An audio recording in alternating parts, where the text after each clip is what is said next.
And so, again, we just talked about that in our post-game show with Weston Orem. It's like you have to grow kind of bit by bit, and maybe they took that step last year, and maybe this year's approach, you see some of that maturation where it's like we're going to have a different approach, and now we expect a different result, and you have some of that leadership returning to help say, guys, no, this is the objective, this is the goal, this is what we're going to do, and we go do it. Oh, absolutely. Good coaching. You learn from what you didn't do the previous year. You know exactly where your kids need to be emotionally, psychologically, and you put them into positions throughout the week in practice that leads up to them being foaming at the mouth and ready to play the game the right way from the opening tip. Football is one of those games that's learned. You learn through experiences. They have the experience. They've been here. They understand what's at stake. They understand what they didn't do last year, and now the coaching staff put them in a position in the practice prep to do things differently. And the different thing that you do this year gives you a little bit more confidence. I'm really interested. So we talked about, obviously, this Brighton defense and some of the guys up front to watch for. This Springville defense, look, they're going to have the same chore, but maybe a little more challenging because Brighton can throw the football and will throw the football. Again, they might not be their primary objective today, but they will do it. What do you expect out of this Springville defense, knowing they've got to have a little more balance in terms of how they try to defend Brighton offensively, but what do you expect out of Springville defensively in this one? Well, they're going to be tough this year. They're going to be in cover 3 and cover 1. I mean, those are going to be the base coverages. They'll blitz a little bit. It'll be a pretty vanilla defense. They're just going to rely on guys being where they're supposed to be. Again, playing assignment sound. But the thing to look for is a little bit of fatigue because they have quite a few kids that play on both sides of the ball. With Brighton, they don't do that very much. They platoon kids. And so for me, I always look at, are the kids fresh? Are they able to get to where they need to get to? Are they playing with the same amount of energy in the first quarter as they would be playing towards the middle to the end of the third quarter? So for me, that's what I would be looking at. I'd be looking at Springville if their kids are getting gassed a little bit because they're playing on both sides of the ball. Does that incentivize Brighton to run it more then? Oh, yeah. Run it more, maybe play with a little more pace, understanding that your opponent has 6 to 7 guys that are playing both sides of the ball. That plays a dividend once you get down towards the tail end of the football game. Football is a tough sport. There's a guy on that Springville defense. We already talked about Tua Nofahu as a running back, right? 800 rushing yards. My favorite superhero movie was Thor because it's a little bit of everything. It's a comedy. It's a love story. It's an action movie. Tua is everything, right? He's also the leading tackler. I think you talk about endurance. Guys go both ways. Guys like Tua Nofahu, he loves it. He loves being on that football field. And I've watched enough Springville. He gets better. I don't know how he's not tired, right? Like, he should be tired because he's taken a punishment as a ball carrier. He's got 124 tackles on the year. He should be tired, but he's not. And he plays his best football in the fourth quarter almost every single week. I agree. I think you have to watch that fatigue in a game like this. There's extra emotions. But I'm looking at a guy like Nofahu in the middle of that Springville defense. He seems to love it. And I think his team rallies around that energy. When you have a guy who simply does not want to come off the football field and produces results like that, that's infectious, man, and I think he's going to be a leader. He's also their leading sack guy. He's he's their second leading rusher, their leading tackler, and their best sack guy. He makes plays. He's their all Thor, over. Man. He's their. I love that. I love that. Yeah, well, there's another guy I like too on that defense that I think is going to have an impact in this game. And if Tua's the Thor, does he wear a single digit? He might wear a single digit. I think we know where you're going. Then I think that Zachary Henderson might be the Ant-Man of this one. Like, hey, he's that superhero you don't really think about. But, wow, he comes up big when he needs to. Zachary Henderson, man, like, that's exactly what he's done all year long. He's got 6 interceptions on defense. He picks his spots so well, and actually picks his spots really well on both sides of the ball. He's got 16 catches, right? That's not a ton of catches for like 460 yards. He's averaging 30 yards a catch. He picks his spots well, and he goes and he makes big plays. He's a game changer in this game. And when you look at Brighton and you look at the tendencies that they've got, when they do throw the ball, Rice Palapoi, he'll put the ball in danger a little bit, right? I mean, he's got 12 interceptions on the year. A guy like Zach Henderson, a ball hawk, he can go out and make a big play too, especially when you have the physicality that Springville has in their front seven. You're worried about taking a hit. You're going to feel that pressure. You might make a mistake, and then you've got that ball hawk, that Ant-Man back there that you maybe forgot about that goes out and makes a big play. I think Zach Henderson's going to have a big game in this one. He was on your list too, Coach. What do you like about Zach? He's an all-around athlete. Okay? He does everything for Springville. He's able to affect the game defensively and offensively. Playmaker. He's a timing player, meaning he makes plays at the right time. And so when you have a young man like that, he's someone that can be a difference maker in the outcome of the ball game. And Brighton needs to be aware of that. And so, you know, you may or may not decide to throw the ball in areas where he's going to be at, which condenses the ability for you to be able to throw to all three levels of the field. So he is. I was with you. That's right where I was going to go next, was to talk about Zach Henderson, because I think that he has the opportunity, because Brighton will throw the football today, maybe he can make a play or two for this Springville defense to get them a couple extra possessions in this game.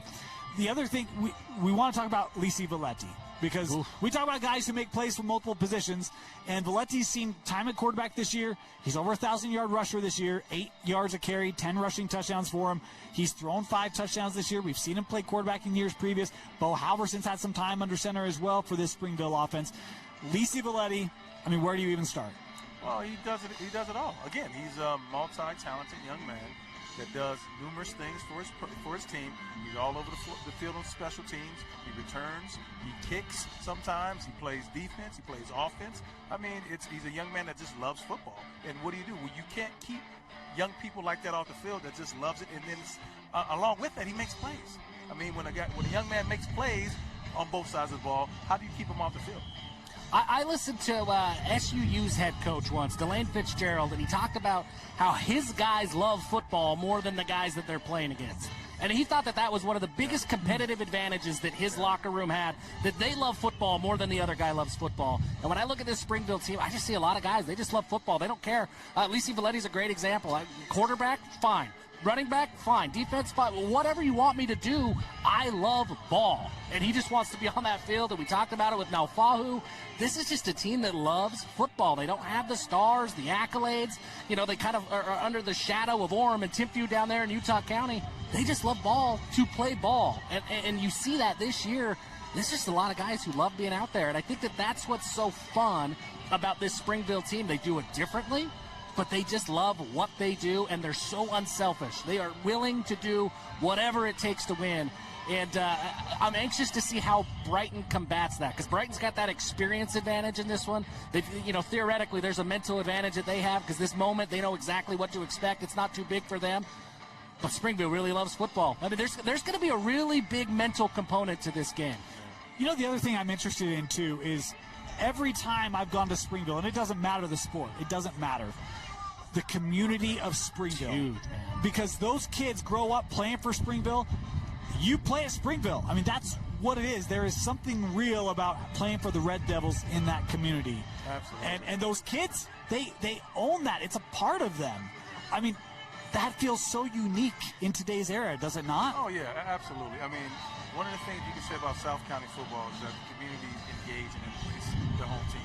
Springville's been like that for 35 years. I've been in the community for 35 years.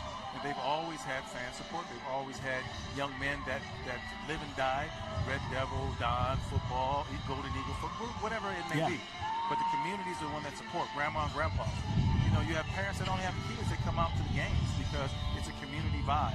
And that helps. It helps for having a purpose behind what you do and why you do. Your why is a little stronger when you know what support you're getting up in the stands. And that is so real. It's so real. Like, if you haven't been out there, it sounds like it's talk. It's not. You go talk to any student athlete at Springville, it is real to them. It means something. And I'm interested if that plays an extra factor in a game like this, because it is still like, no, we are Springville, and we're going to go represent our team. It feels like they've too, right? Like they've always got to prove something to somebody, because nobody really talks about Springville. Yeah. They're 11-1 this year. They've lost one game to Orem by 3 points. That's it. And still, we're not really talking a whole lot about Springville until today. They're always proving something to somebody, and if they can take down Brighton, a team that's consistently here, that is thought about as one of the best in 5A all the time, that would prove something to somebody. That would be a big statement win. I know that's going to be a motivation for Coach Valleti in this Springville locker room. It's been a while since either of these two teams have won a state championship. Been a while since, semifinals as well. There's a lot on the line in this one. Springville's been, really good in their region. They just haven't quite been able to get over the semifinal hump to a championship game for a little bit. Haven't won a championship since '85. We'll see if they can turn the tides here. We're going to take a quick break. We'll be back. We'll have our final thoughts, our keys, and then picks to the game. Here you're watching the 5A semifinal preview show on KSLSports.com. In times like these, it's good to know there's a place where people know who you are, no matter how long you've been gone. A place where the smells of home cooking are still in the air, where a simple wave warms your heart, and sharing stories with family, friends, and your community is just a way of life. Yes, in times like these, it's good to be home.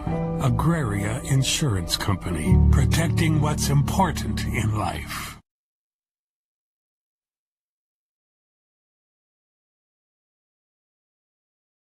Like these, it's good to know there's a place where people know who you are, no matter how long you've been gone.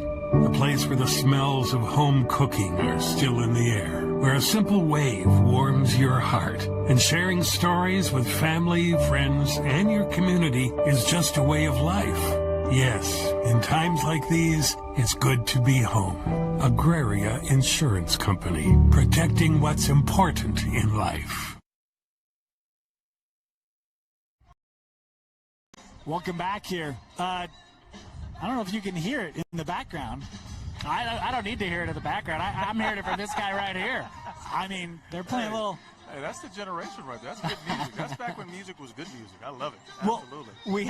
we had the TI single gut Ers playing a little bit earlier, right? The Orem Tigers played in the first semi. We got the Bengal Tigers. There we go. In this one. There we go. And got a little Eye of the Tiger going on. Do you believe in omens?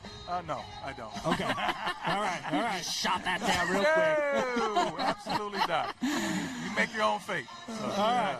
Let's talk about keys to this one. We talk about a lot of players on both teams, and very similar styles, some uniqueness to Brighton.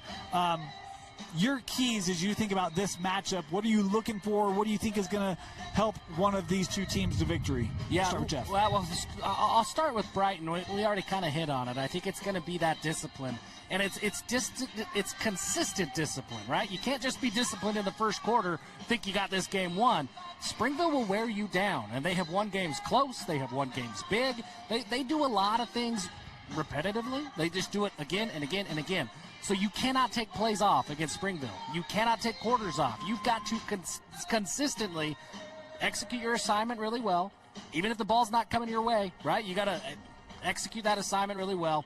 I think that discipline and that consistency for Brighton, that's the test when you're playing against this Springville offense and the way that they run the football is can you repeat that excellence every single play, every single quarter, because they'll take advantage of those mistakes. And so for me, that's the big Brighton defense key, is that discipline and that consistency, play after play after play. You might have stopped them for a gain of 2 or a gain of 3 on first and second down, but they are going to turn around on third and long, and they will run that football right again. And if you're not there on third and long, you can't take a play off. You've got to maintain a high standard every single play. That's kind of what Springville wants you to do, is to lull you to sleep a little bit, right?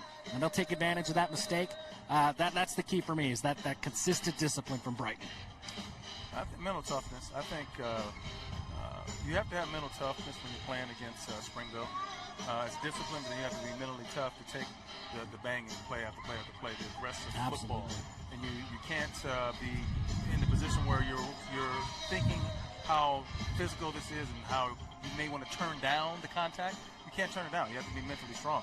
And it goes along with that. Springville, they have to be willing to do things a little bit different too. I think they have to change some things up today. I don't think they're going to be able to just continually ground and pound the football, because I don't think they're just going to knock Brighton off the ball. Brighton's not going to be fearful of that type of aggression. They have a tough-minded coach. They have kids that have been in this position before. And so Springville's going to have to do something a little different offensively. And on offense for Brighton, I think they're going to have to be balanced. Although they love to run the football, I think they're balanced considering what type of defensive backfield that Springville has. I think they can catch them off guard with some man-to-mans. They can catch them in some of their zone plays, which is base zone, cover 3.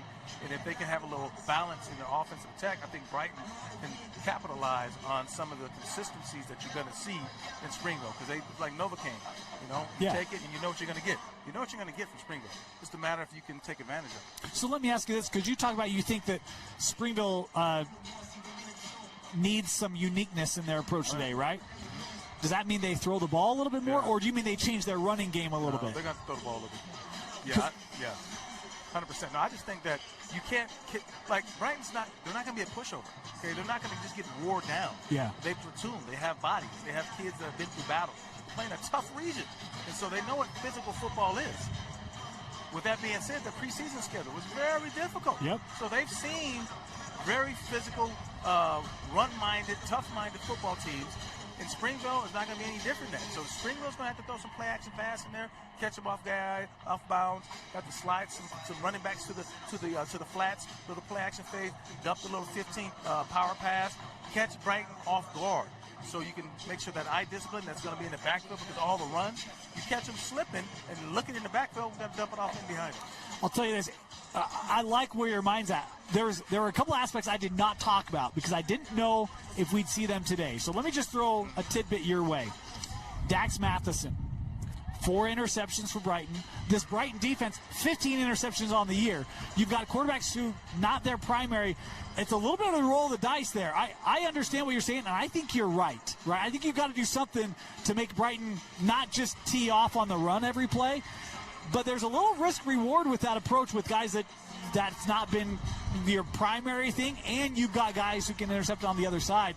You got to be really certain in your quarterbacking and your play call in those situations, yeah? Oh, absolutely. I mean, again, when you call a play-action pass, it's designed when you believe that you have safeties cheating up and you have corners peeking in the backfield. That's when you make those play-action pass calls. Is when you've seen it from up in the booth that your DBs are peeking in the backfield. They're coming off coverage early, and that's when you need to simply just make that power pass fake. You dump it over the top. And usually it's a one-read go, right? It's like, hey, we're faking this run play, and when that safety comes off the middle platform, we're throwing an out ball. I watched the majority of that Springville and Box Elder game last week, and there were 2 consecutive drives that stood out to me in the middle of the game.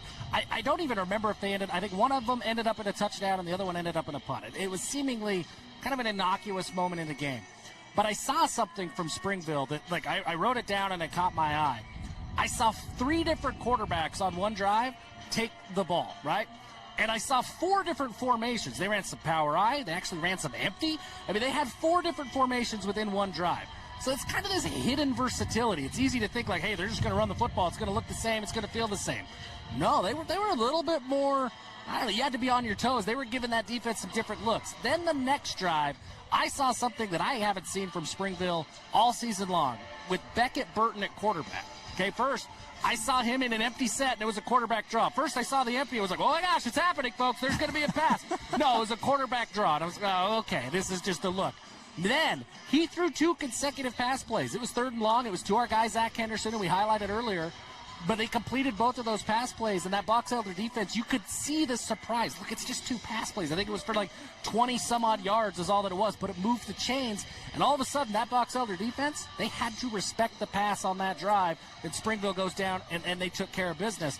They're more versatile than you think. It's not the versatility that you traditionally think of, but they have different looks at quarterback. They got different run sets, and you have to think really hard, and that's that discipline, right, that we talk about from Brighton. They're going to show you those looks. You've got to think a lot when you're playing against this Springville team, and if you get caught in your head too much and you're not just reacting and making a play, it's not that repetition, that muscle memory, that discipline, then that's when Beckett Burton can find a Zach Henderson, and he's averaging 30 yards a catch for a reason because when he gets the ball, it's a big play. I saw some of that versatility from Springville, and I thought, okay, this isn't just a ground and pound. They do it. It is just a rush-based, rush-oriented defense. But there's a lot more flavors to this than I thought that there was. And I also think that with that, when you talk about from a defensive standpoint, when Brighton sees the backup quarterbacks come in, you got to be, you got to know which guy's the pass guy. Yeah. Right? You got to know who. Because I seen in the game earlier this year when Springville played against Orem. They brought in Burton. And obviously to everybody that he was going to throw the ball.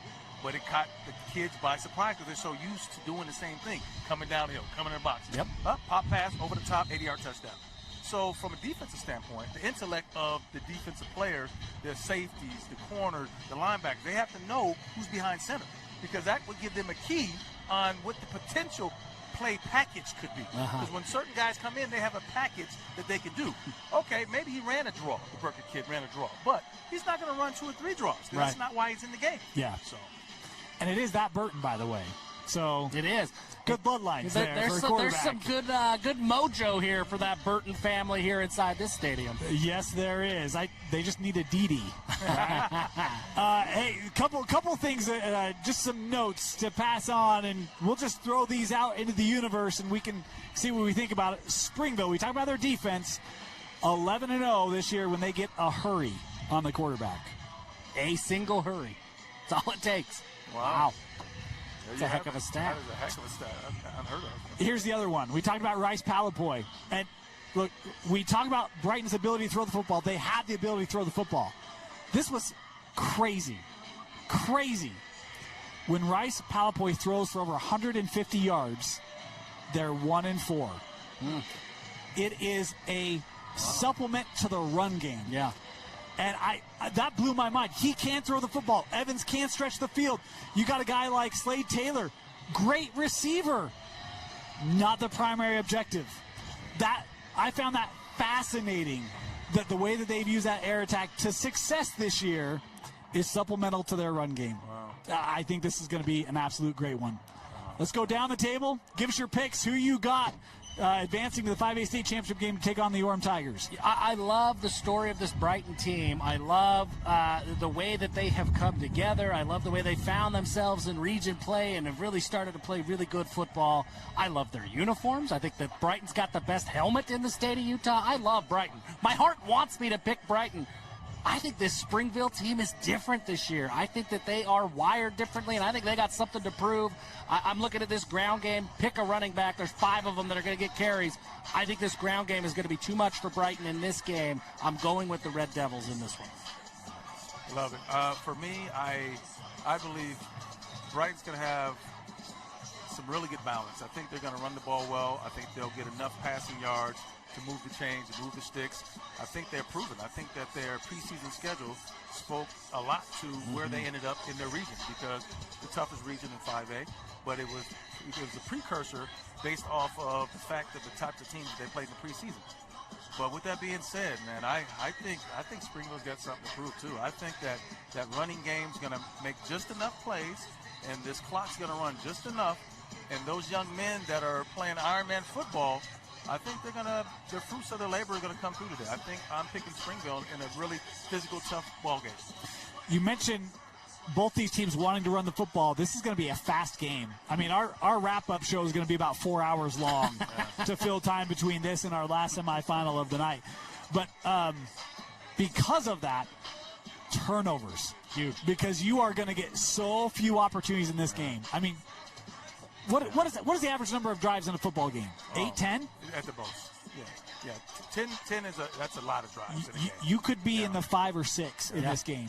Absolutely. I mean, your opportunities may be very, very little because of the speed at which this game may go if these two teams can run the football the way they both want to do it. And that means also it leads to the point where whoever has the least amount of penalties. Because if you're predominantly a run team, hard to run. You can't afford penalties, right? If you're not disciplined from that aspect, it's going to be difficult for you to move the sticks. So, all right. So appreciate your guys' picks. They were both on the same side in our early game. They were right. They're both on the same side in the afternoon game. This Springville team, I think this is a really good Springville group. Lii Valleti is a multi-year starter and contributor for Springville. They haven't gotten here to the site since 2021. It was their last semifinal. They lost to Lehigh in that championship game. Looking for their first state championship since 1985. This ground game is so good up front with their offensive line and the versatility they have. I love the way that they call plays because it is always catching defenses off guard, even though you think you know what's coming. But there it is. I just think there's something about Rice-Eccles in this game, and I think the ability he has, multi-year starter, came in last year with injuries, got this team to Rice-Eccles. I think they've been here, and I think it is a growth opportunity for Brighton. They've got to play extremely well defensively, but they've played physical teams. They haven't played this physical team. They've played physical teams. Go play Region 6. It's physical, and they know how to play that style, including their non-region. I'm going to go with those beautiful navy and orange. I'm going to go with the Brighton Bengals today. I just think I think the versatility of Palapoi, if he can not turn the ball over, which he's done a good job of not doing this year, but if he can play composed, not lose opportunities for this Brighton offense, I think the mix of Valle and Heemeyer with Palapoi, close. To me, this is like a 21-19, 21-20 kind of game, low-scoring, close game.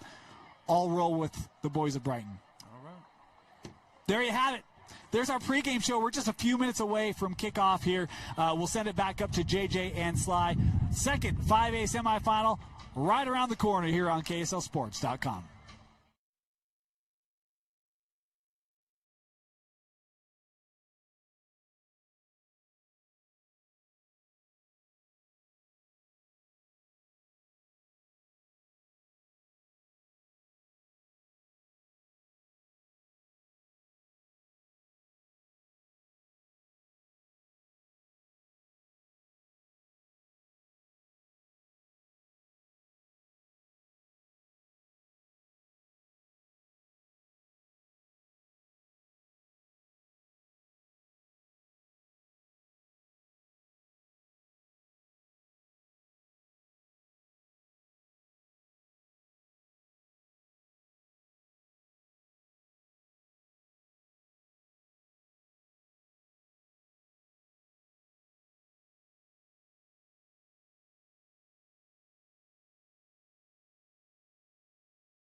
Sports presentation. Game Night Live kicks off now. Sponsored by UCCU. Hey, welcome to Rice-Eccles Stadium. Jeremiah Jensen, Steven Sylvester with you for Game 2 of our semifinal triple-header. This is the 5A semifinal matchup between the Brighton Bengals and the Springville Red Devils. Sly, let's start with Brighton. They're a great team. Right. But they had to go through Fremont to get here, a team that beat Davis earlier this year. They pulled it off. Give Brighton a lot of credit. They've had some ups and downs this year. They've had injuries. They've had different challenges. But here they are back at Rice-Eccles Stadium just like they were last year. Playoffs. Yeah, it's football playoffs, man. Sudden death here. You have to make a show each and every week. And Brighton has brought their A game. They are winning against Granger and then winning against a highly touted Fremont. What we covered earlier this year, we know how talented they are. But doing what you need to do to get into this game and get on the turf. No game is ever won before it's played. And Brighton has definitely showcased that. Coached by Casey Satera, former teammate of mine, so I know he's coaching toughness at Brighton. And that's what it takes deep into the playoffs. They're going to get in this game against a Springville Red Devils team that, guess what, they like to run the football. And when you're a team that likes to run the football, you're normally known as a hard-nosed, running the football type team. And so Springville definitely does it. 11-1 record this year. Give this team respect. Oh, yeah. Nobody's been talking about Springville enough. Their only losses to Orem. This is a good football team. They don't throw the ball all over the place. They run, they play smash-mouth physical football, but they're here to earn respect this week. Yeah, and they're led at the helm by senior Lii Valleti. He does an amazing job of running this offense. As you said, they only have like 630 yards of passing all season, and they run the football a lot, over 3,200 yards rushing. They're going to see a lot of different ways to run the football tonight, but Lii does an amazing job from that QB position. And Lisa's football team, they are riding on all cylinders. As we said, 11-1 record. I don't care what division, where in the country you're at with that type of record, you've done some good things. And we've seen their only losses to a highly touted Orem team who we just saw earlier today. They do a tremendous job, but the Springville Red Devils team is definitely primed and ready to go for this shot on the turf. Let's welcome in the third member of our broadcast crew. Kayla Kiesel's down in the north end zone with more on this Brighton-Springville matchup. Thanks, guys. 11-1, Springville's been dominant all year long. Their backfield has been a force, and they're coming in strong with a 10-game win streak, looking every bit the powerhouse. But stats alone can't predict this story in an environment like this. Brighton knows its way through adversity and is no stranger to adversity. Coming in at 7-5, they have fought through every up and down of this season, proving game after game that they are resilient. Coach Tuchera said, "I like the adversity we have dealt with and the grit of our team. It's been a fun season to watch these guys work through these tough times. The Bengals have fought their way to Rice-Eccles. Anything can happen in a semifinal game, and we are expecting a battle." Thanks, Caleb. Brighton running on the field right now. The Bengals were here last year. They fell short against Bountiful, the eventual champion. They were dealing with quarterback injury and other challenges. That was a great Brighton team last year. They're back for more, and they want to get to that state championship game, and they've got the horses to do it. But as we mentioned, on the other side, that Springville team is no joke. Their only losses to Orem. They are battle-tested and ready to go playing in what may be the toughest region in all of 5A. Of course, Brighton will have an argument about their region as well. Both of these teams have been battle-tested. They are ready to go, and we are just about ready for kickoff. I love this matchup, Sly. I think this is going to be the most competitive game of the day. It's a coin flip between these two teams. It really is. You know, you get the tough grittiness of Brighton versus this juggernaut almost offense of being able to run the football from Springville, and so you get to see that.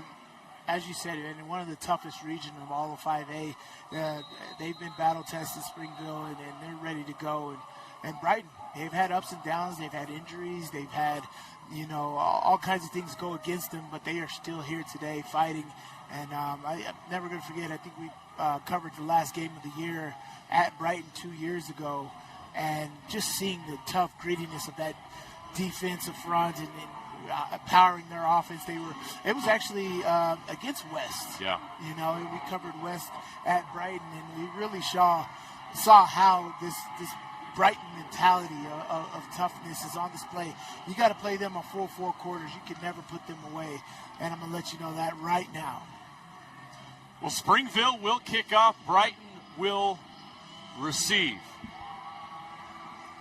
One of these teams is 48 minutes away from a state title appearance. The winner will take on the Orem Tigers, who defeated the West Panthers earlier today, 34-7 in our other 5A state semifinal game. We are underway between Springville and Brighton. Opening kickoff here on Game Night Live. And it's a returnable kick. That lane closed quickly. Springville's special teams does their job. Brighton will start their opening drive on their own 19-yard line. At quarterback for Brighton is Rice Palapoy, number 0.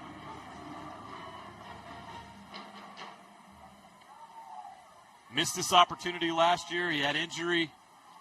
This year he's healthy, and he gets a chance to play here on the turf. 18 touchdowns, 12 interceptions on the season. 1,673 yards passing. Brighton also runs the ball very effectively. We'll get into their running back by committee here shortly. Tua Nofahu with the carry. That's a sophomore running back. Springville doesn't give him much. Go with the end around for 3 yards. It'll be 2nd and 7. Now from their own 22-yard line. Yeah, it's very interesting when you get into these games here at Rice-Eccles Stadium, end of the year, trying to figure out what exactly the game plan. You got all week to practice and prep for this. How do these offensive coordinators decide to attack the opponent? It's going to be very interesting in what they decide to do early on. What are they trying to set up later on in the game? Bryce Palapoy keeps it and gets nothing. Yeah, he's turned back. 2 outside running plays, right? From the end around to the quarterback running game right there. It seems like they're trying to attack the edges. And what you're trying to do that, we know, like, Brighton's defensive line is really good. Our Springville's defensive line is really good. And so what you want to do is you want to loosen them up. Make sure they're not just sitting in the middle. Guard the edges, and that's when you come back to the middle. But you got to have some kind of success here early to make Springville loosen up. 3rd down and 8. Palapoy will pass. Over the middle. Catch is made short of the sticks. The Red Devils. Is it a 3 and out? Yes. Brighton's offense is staying on the field. It's 4th and 2 from their own 27. Might try to get him to jump off sides here, get a free 1st down.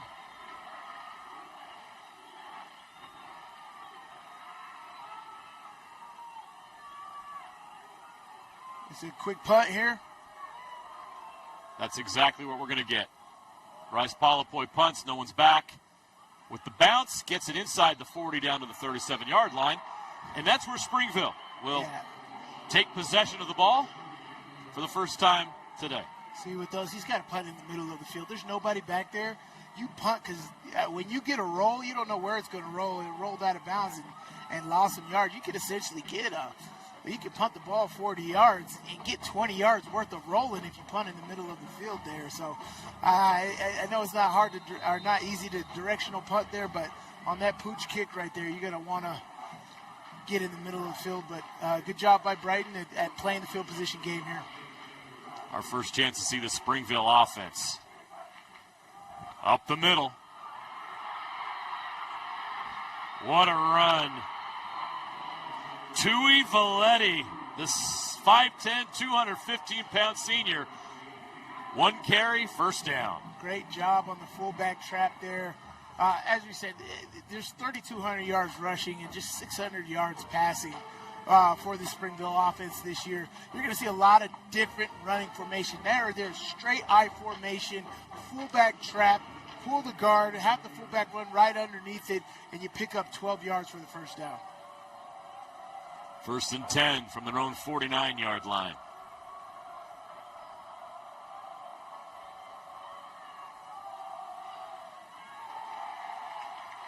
Fighting for yards. Tua Nofahu.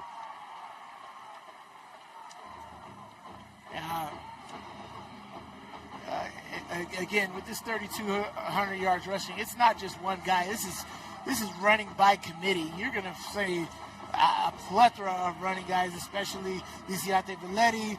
You're going to see Nofahu. You're going to see another Valleti, another Harris, 2 Harrises, Valletis. We're going to have to make sure we get these guys' names straight. You're going to see a running back by committee here. Beckett Burton, the quarterback, will throw. Complete, 1st down and more. Into Brighton territory inside the 30-yard line. Well, that wasn't a run play, Jay. That was not. They can throw when they need to. A gain of 22. That's an excellent throw, too. Zachary Henderson with the catch. You're throwing to the outside or the opposite marker over there. It gets it to him and space it for him to be able to make a move on the defender and turn up and get 10 more yards. Excellent throw, excellent execution there by the Springville offense. That's just the 84th pass attempt by Springville this season. You get some teams that do that in one game. Lii Valleti, and we got flags down.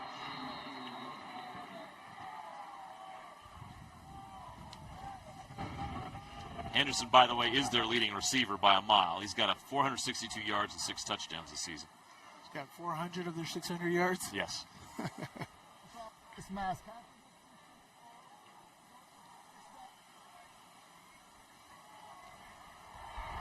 Personal foul. Face mask. Number 44 of the defense. Half the distance to the goal results in a first down. That's a big penalty. Springville's already marching down the field, and now Brighton gives them 15 yards. Now you can see that. That's a big-time face mask right there.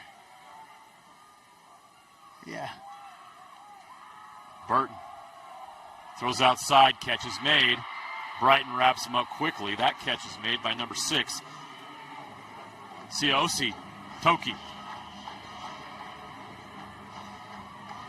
Siawasi Toki. Well, it's a great game plan. As I said, like it's going to be very interesting to see how these OCs kind of attack the opponent when you have a whole week of preparation heading into the semifinal matchup here. And, you know, with the yardage, just by looking at statistics of what Springville does on offense, you're going to load the box, and you're going to have one-on-one all day outside. Blitz comes. They run right through it into the end zone for the touchdown. Lii Valleti in for 6, and the Red Devils strike first.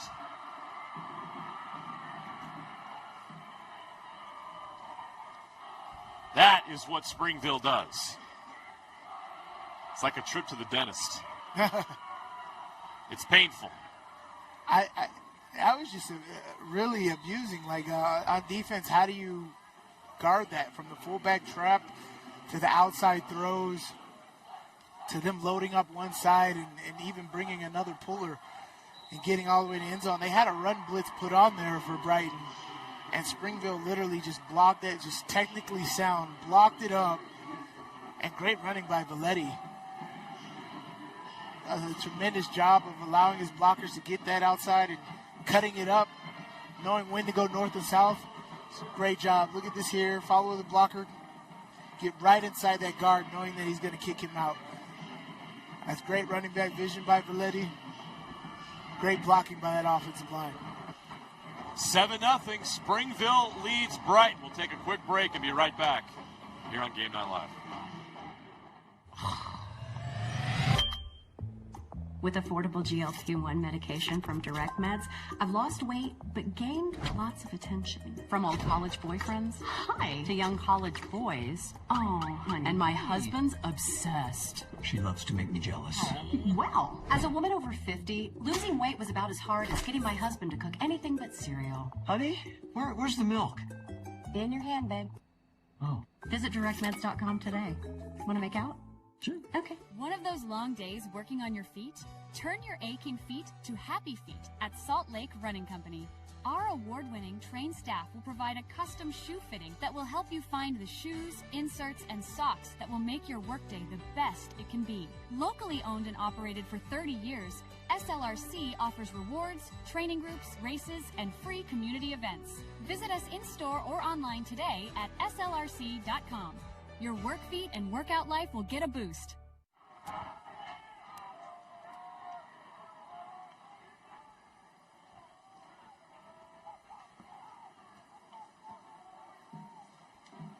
Welcome back.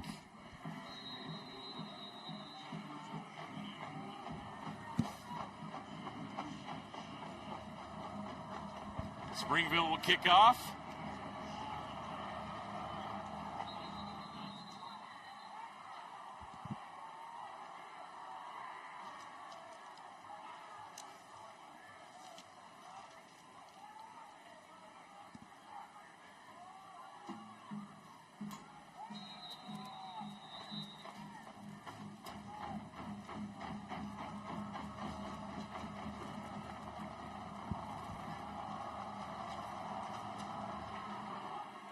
Brighton another chance to run back and kick here as we resume play. Tua Nofahu out past the 30-yard line. Good starting field position for the Brighton Bengals on this second drive. A return of 23 yards. Sly on that last drive. 3 and out for Brighton, just 8 yards. They only had -1 yards rushing. It's going to be tough for them to get this run game going against this front. Well, I mean, when you got a team that can run the football like Springville's offense, you don't want to get behind a lot because they're built for 4-minute offense. They're built to take up all the time of possession in a football game. Run it up the middle. So getting behind against a team like Springville is it doesn't behoove you to get behind. You want to stay aggressive and keep the game close and keep pressure on Springville if you're Brighton. But on that first position, they tried 2 outside run plays, then hit a slant, and had a quick 3 and out. 2nd down and 5 after the 5-yard gain. Alapoy hands it off. It's a great First job. down run. Great job of hiding behind your blockers. Hiding behind your blockers right there. Patience in the running game.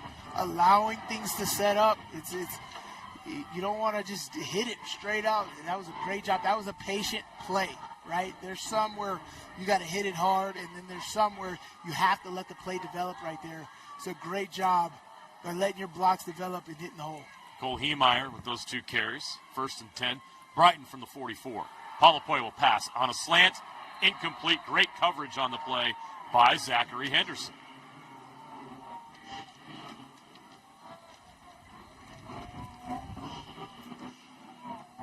It's great coverage. Exactly what you want to do. If you're going solo on the outside, the easiest throw for the quarterback is over the middle, right? And if that receiver is working on a slant going towards the middle, he's making it easier on the quarterback. So take that away. And that's what the defender does there, rides it all the way. Heemeyer again. Great patience. Up near midfield, 49-yard line. Great patience right there. Again, letting the blocks develop, staying tight, and just ready to explode through that hole right when you see it. Patient drive here. Brighton working the run game.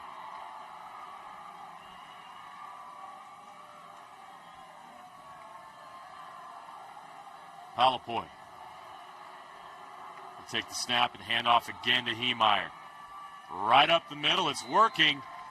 He's close to a first down if he doesn't have it already. That's going to be a measurement, but I got it a little half-yard short.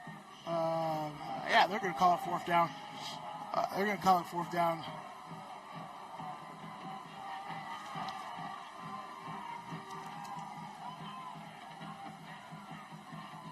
They're going to bring in the jumbo package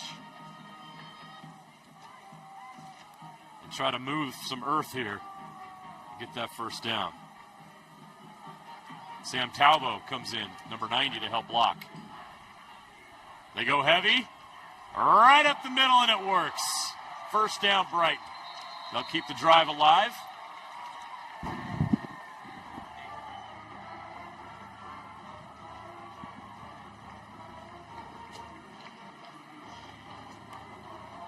That was Sam Talbot with the 4-yard run on 4th down to move the chains. First down and 10 now from the Springville 43.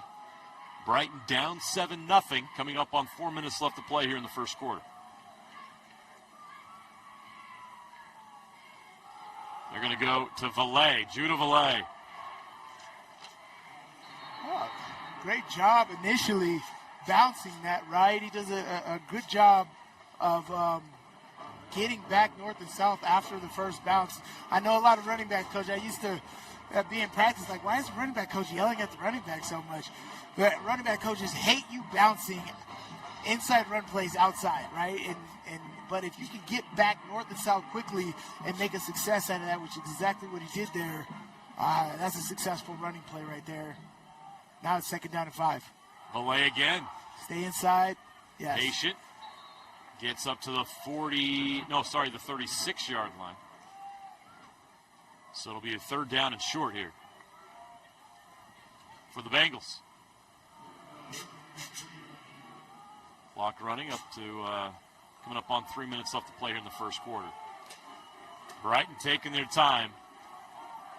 Kind of giving Springville a little bit of their own medicine here. Oh, yeah. Yeah, these long drives are brutal, but the thing is, you got to pay it off. Palapoy, first down. Yeah. He went empty, and he runs it. Great job. You can't have these long drives and not get nothing out of it, right? This is how you make the opposite team, your opponent, pay for it, is you got to have these long, brutal drives where you're running the ball effectively. Hands on hips, you got to have that, but to make those hands on hips really effective, you got to punch it in the end zone. And that's exactly what Brighton has to do. They have to pay off this. They get tight one-on-one coverage on the outside.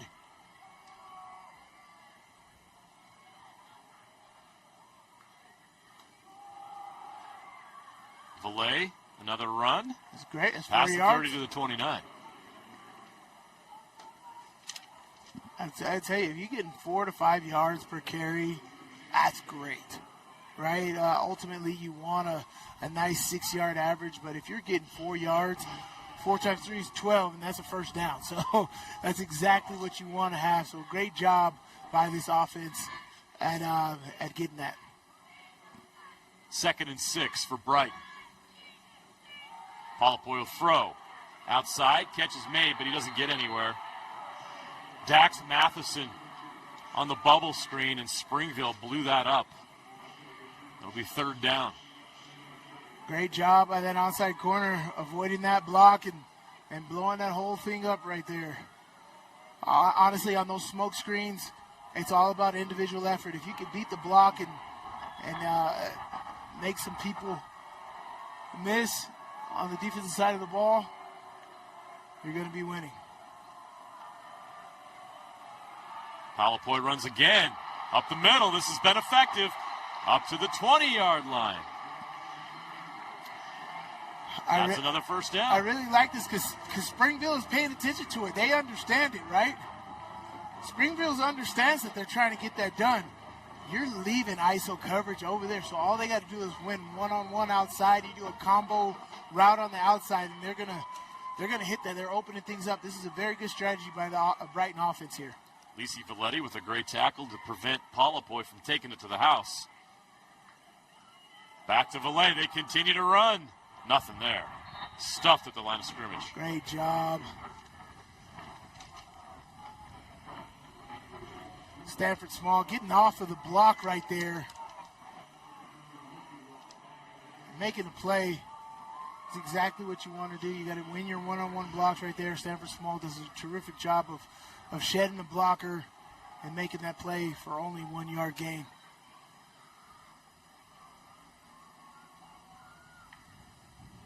Valleti again up the middle. Same result. A couple of yards. They're going to get up to the 18-yard line. So it'll be 3rd down and long.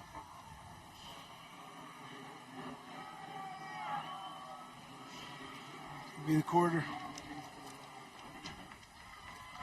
Both teams running the ball the way they are. It's no surprise that this first quarter flew by. We are 12 minutes in to this 5A state championship game. Springville leads Brighton 7-0, but the Bengals are in the red zone when we come back with second quarter action after this. Welcome back to the UCCU Savings Spotlight. Today's play of the day goes to Becky, a single mom who just got her son Max a youth debit card from UCCU. This is a big win for Max. He knows that UCCU mobile banking makes it easy for his mom to add money to his debit card anytime. It's also a big win for Becky, who knows it also makes it easy to monitor her child's spending anytime. Final score, 1 happy son, 1 responsible mom. With the assist from UCCU. Bucket list hikes, local races, challenging adventures, that one goal that means so much to you. Salt Lake Running Company has the gear and expert advice you need to start and finish strong. You'll be crushing that goal before you know it. With our trained and knowledgeable staff, an award-winning custom shoe fit process, and the head-to-toe products you need, SLRC will gear you up for your goal. Shop in-store at any of our locations along the Wasatch Front or shop online at slrc.com. Want to supercharge your savings? Right now, UCCU is offering short-term savings options with incredibly high yields. Plus, UCCU makes it easy to transfer money from other financial institutions. Just visit uccu.com and supercharge your savings.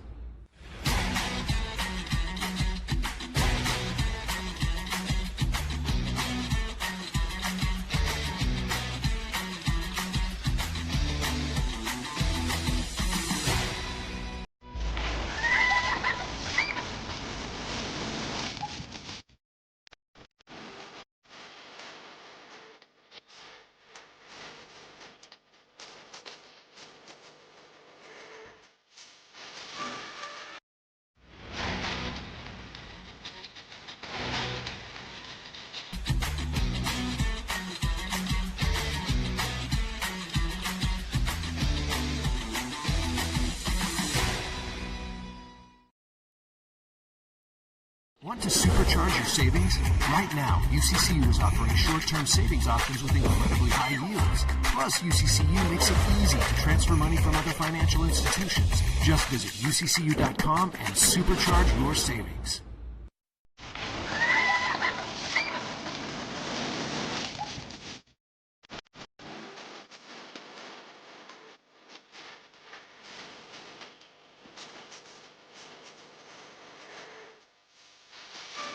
Want to supercharge your savings? Right now, UCCU is offering short-term savings options with incredibly high yields. Plus, UCCU makes it easy to transfer money from other financial institutions. Just visit uccu.com and supercharge your savings. The second quarter begins. Brighton 3rd and 8 from the Springville 19. I think it's a strategy to wait and to go to quarter. Now the receivers aren't looking back into the sun. They can catch it cleanly if you want to throw the football here. They're going to throw it. Palapoy. He's going to keep. No, he's going to run. He's got nowhere to go. Now he changes direction. Now he's got somewhere to go. All the way inside the 5 down to the 3-yard line. What a great play by Rice Palapoy. The lane he wanted closed up. He found another one. Look at that. This unwillingness to go down. I will not be denied. As I said, the Springville team is not a team that you want to get down by because they're built to run the clock out. But if you can keep the pressure on by making efforts like this is exactly what you want to do. Rice Palapoy, wow. Great job. Now they bring in that jumbo package again at the goal line. Big boy. Fighting his way forward is big number 90. Sam Talvo.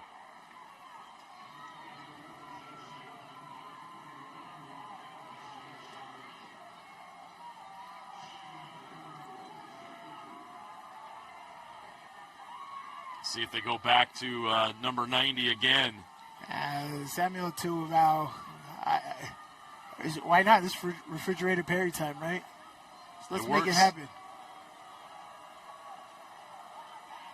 They're going to go to the running back instead, and he's into the end zone for the touchdown. The Brighton Bengals are on the board. Mangus McComber, great job. Surge. Oh, no, that's number 21, William Little. Yep, they go to William Little. Will Little with a big run into the end zone for the touchdown. His first carry of the game is a score. 1-yard touchdown run, 2-yard touchdown run, and we are all tied up at 7. Smash mouth football here today at Rice-Eccles Stadium. Great job of just putting it in there. It's the ice box, Little Giants. Put it in there, power eye. Absolutely love it. Great job of surging from that offensive line. And your running back just topping it off right there. There's a lot of pressure on that defense to hold the line right there. But amazing job by that offensive line, by the blockers up front. And Will Little punching it in with his legs. That's a rugby scrum right there. Everybody's got to fall forward, get that going. Absolutely terrific. Ride that wave. Great job by the Brighton Bengals. It's a great drive. Excellent drive. Great response to what Springville did. 17 plays, 69 yards in 8 minutes and 11 seconds. That was a grinder. Yes. 2-yard touchdown by Will Little to cap it all off. See what Springville can do now. Really impressed with the response by Brighton. After the 3 and out to start, that was impressive. There were 17 plays on that drive. 15 of those 17 plays were runs. Yeah, definitely what you said. Give Springville a little bit of their own medicine right there. They grinded it out. A great play calling by the offensive coordinator there for Brighton. Here comes Springville now from their own 20. 1st and 10. 10:48 left to play in the half. Burton hands it off. Great job, Spilling. Valleti, nowhere to go. TFL. Oh. It's a group effort by the Bengals. That play was made by number 44, Lii Valleti. How he takes the inside of that blocker allows the other people to come open right there. He's spilling that, allowing these guys to come over the top because he took the inside path of that. Great job. So if the running back cut inside, he would have run right into his lap. But that was a very unselfish play right there by Valleti. No gain, 2nd and 10 from the 20. Burton will throw it. Looking deep. Now he's going to roll right. Throws. Catch is made. First down. Excellent job by Springville. Tua Nofahu. What is going on? These guys got 41 yards passing. Yeah, they can throw the ball. It's not expected. Now throwing on first down. Brighton's out here running 15 plays on a 17-play drive, and Springville's out here opening things up in the pass game. What? Who knew? 1st and 10 from the 31. You work all week on the power eye. Next you know, these guys are throwing it at it. What's going on? He's throwing again. Burton. Catch is made. 5 yards. 2 passes in a row by Springville. Take it. And now it's 2nd down and 5. After the gain of 11, they get 5 more in the pass game. But this may be what Springville needs to do. Let me throw the ball so they're not stacking the box like that, right? Did you ever think in this game we'd have 46 of Springville's 66 yards in the air? And looking at this game coming into this, I thought it was the complete opposite. I wouldn't even think Springville would have any passing yards at this point. But take what the defense is giving you. If they're giving you that and you have the ability to throw the ball, throw the ball. This looks like a run, though. Direct snap. They got the big boys in. Following blockers. First down and more. Yeah. Nofahu. Yeah. That looked like a run. That's a running formation if I ever see Tua one. Nofahu. Oh, yeah. Running back by committee, as we said. They got plenty of people over 400 yards rushing on this football team. There's a lot of people that can get it done with the ball in their hands. And so it's a defense, you don't know what to prepare for. They're sitting over there, you're stacking the box, and they're throwing the football.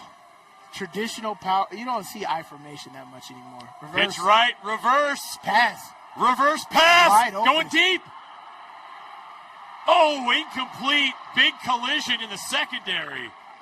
Ouch. The receiver drifted that way. Why did he drift that way? Why did the receiver drift that way? Keep it on this side. Why did he go that way? Zachary Henderson should have stayed on the left hash. We got an injured player. He makes that throw a lot easier for the defender to cover. They only had one guy for 2 of theirs, and that defender did an amazing job of breaking that up.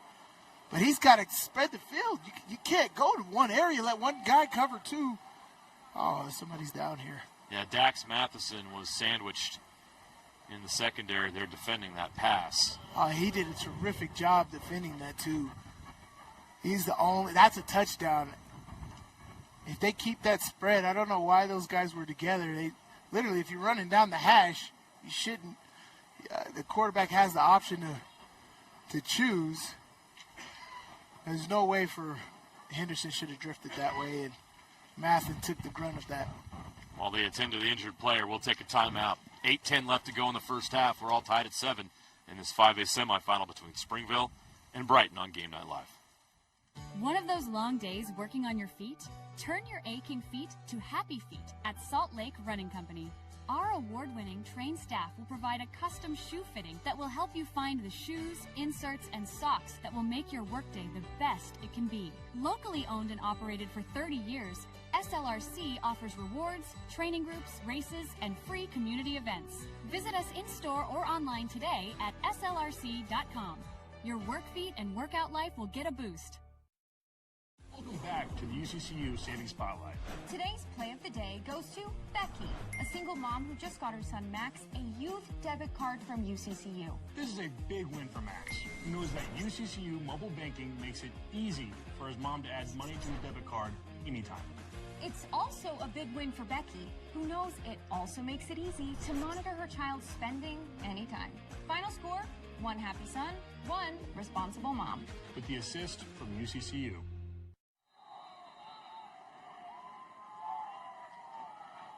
Good news, Dax Matheson left on his own power. Hopefully we see Dax back in the game here shortly. Yeah, because he saved the touchdown. Amazing effort by him. Did a tremendous job right there. 2nd and 10 from the 46. They're going big again in the backfield. Direct snap. He's got room to run to the 40, down to the 30, to the 20. They can't bring him down. All the way to the 10-yard line. Tua Nofahu. There's nothing to that. Again, this is that running formation. You know, they loaded everybody else on that right side, but they did a counter OFF. They brought extra pullers back to this near side here. You see, look at these pullers just looking for guys to block. Amazing technical job by the offensive line at establishing their blockers right there. Nofahu just has to be patient, wait for it to open up, and that's just the open field right there. Great job by Springville. A 6'1", 235-pound running back. Now they're going to go to number 20, Max Harris. Harris has a chance to get in. He does! Touchdown, Springville! Max Harris, 10 yards. After the 44-yard run by Nofahu. And the Red Devils have taken back the lead. 5 different rushers here. You're getting so many people who's being able to handle the football here in the running game. As we said, it's a running by committee with the Springville offense. That's just running back after running back. You're not getting any break if you're on defense. Normally you're like, oh, okay, the backup running back's in. Not in this offense. The extra point is good. The Red Devils back on top, 14-7, with 7:51 left to play here in the half. Let's go down to Kayla on the sideline with an injury update. Yeah, I just spoke to the athletic trainer here, and Dax Matheson had the wind knocked out of him pretty bad, so he is expected to come back into the game very, very shortly. He's just taking a quick breather. Thanks, Kayla. That's great news, knowing that it wasn't a head injury or anything that's going to keep him out of the game. Dax Matheson's too important to Brighton, but this is all about Harris here in that Springville run game. What a response. Yeah, that's just tough running, right? You lower your shoulder, be the hammer, not the nail, is what they tell you here. Great balance right here, stiff arm, keep your feet, now get north and south. Boom! Wow. Makes contact at the 2 and falls into the end zone. That is a great, that's how you finish, right? I know the coach from Springville is preaching finish. That right there is the epitome of it. Finish, finish, finish. That's how you want your running backs to finish runs. That's an amazing job. Great technique by the blocking team. And you don't see success out of the I formation like that. As a defensive guy, when I played, I'm just like, I love seeing I formation. I felt like it was very basic. We know what we had to do. Our assignments were very easy. But the way Springville executes is top tier. You've got to appreciate the execution that they're able to do out of the I formation, out of the Wildcat, shotgun, whatever they're doing, they execute at a high level when they're running the football. 5 different Springville players have at least a carry. 4 of them have more than 10 yards in this game. This is what they do. Yes. And they've made it even more difficult because they've been able to throw the ball effectively here as well, which we weren't expecting. Yeah, 3 Springville Red Devils with 10-plus yards in the run game.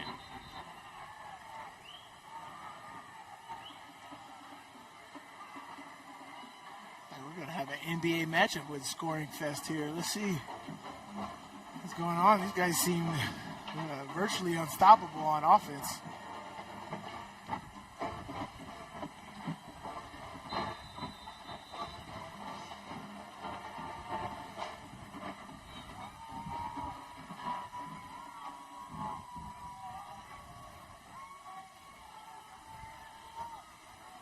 We'll see how Brighton responds. Oh, great job. Not this time. Great job. Nofahu gets a stop now on defense. Yes, he does. Stock block, right? He's getting blocked, but he's making so much knockback. He's getting so much knockback on his guy. It's affecting the running play, and then the running back ends up falling right into his lap. That's how you physically attack the offensive lineman right there, to get that penetration, to make sure those lanes aren't open. Great job by Nofahu. Palapoi will throw deep. Takes a shot. Caught! Past midfield, down to the 41-yard line. Jace Evans, their deep target all season long, comes up with another big play. How about this throw? Great throw on the money, right where it needed to be, right? Back shoulder, your defender's not looking. Jace Evans, great adjustment. Great pickup right there. 39-yard gain for the Bengals. They are in Springville territory. 6:50 left to play in the half. 1st and 10 from the Springville 41. Tua Nofahu with the carry. He's going nowhere, maybe a gain of 1. He gets up to the 40. Great stop there. Daniel Marquez. Great penetration. Way to finish that run there. Stopped it for a 1-yard gain. 2nd and 9. Empty backfield now. Quarterback run. Palapoi trying to find a place to go, and he has nowhere to go. Springville swallows him up. Gets to the 39 for a gain of 1, so it's not a tackle for loss. 3rd down and long now. I'm seeing some great deep front play. This defensive line is doing an amazing job, right? That first attack, look at the extension on the arms. They're not giving up any ground, right? That line of scrimmage is not being reestablished. Terrific job by this Springville defensive line that uses their technique, staying square. Palapoi takes another shot. Too much on it. Incomplete. It'll be 4th down. Yeah, that was a great job by the safety over the top, but that's all because you're having great deep front play. It's allowing you to have defenders back in coverage and have that all covered. Rice-Eccles who throws a good ball, but that was just not open. There was nobody open on that. So great job there by the Springville defense at holding up. Brighton will punt. High snap, it's controlled. The punt is away. It is short and high. Takes a Brighton bounce. A big bounce inside the 10 all the way down to the 5-yard line. A great punt. And Springville will have to start at their own 5-yard line.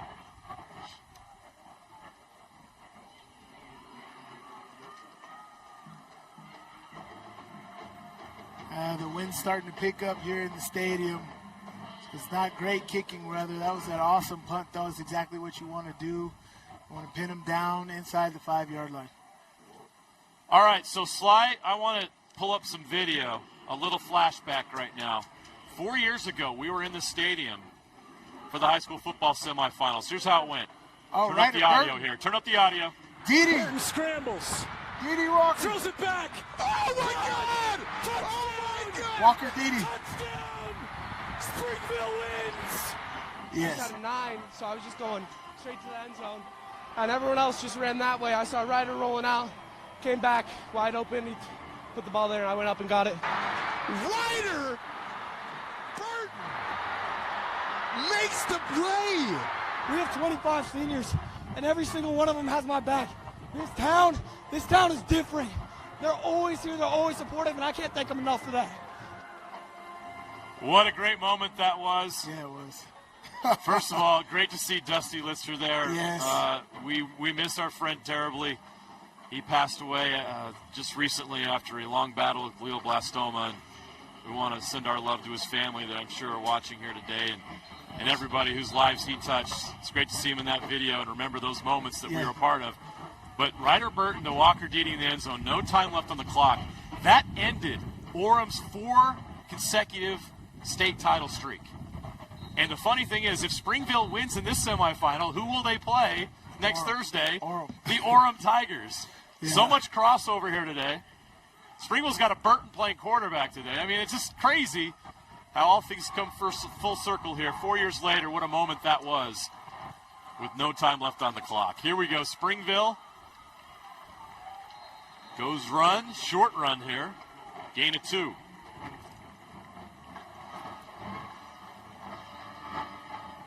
Ryder Burton now at UAB. Started games for them this season at quarterback. Solid quarterback. I really liked Ryder. He had a terrific job. That confidence and swagger and the leadership you want out of a quarterback, he had it. That guy was a dude. For sure. And still is now at the college level. Got an injured player here. It's hard to tell with the shadow there. I always hate to see this.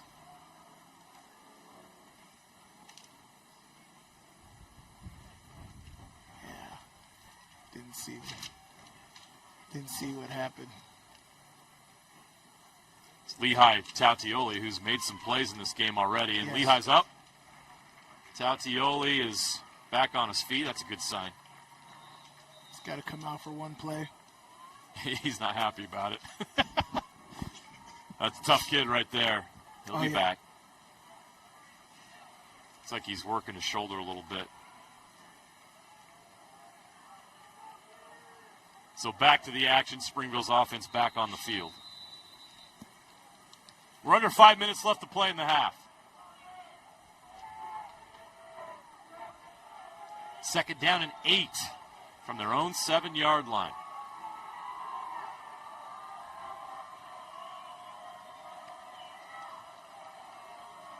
Burton will throw. Oh! He almost intercepted. He tried to sneak that one in, but the coverage was too good. The coverage was great, right? Because if this guy didn't tip it, another guy was going to intercept it. They had that covered like crazy.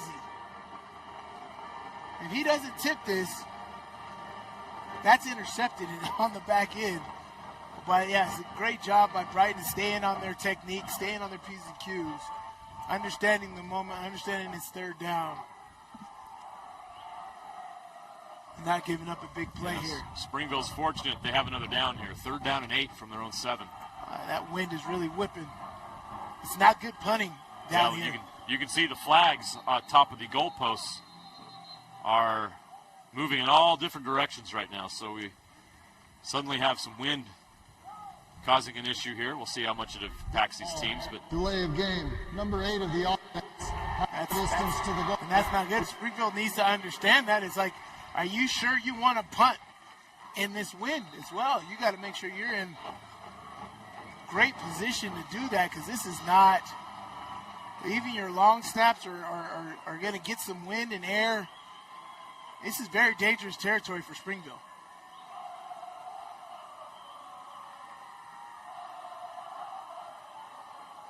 They go reverse. Great job. Harris bottled up.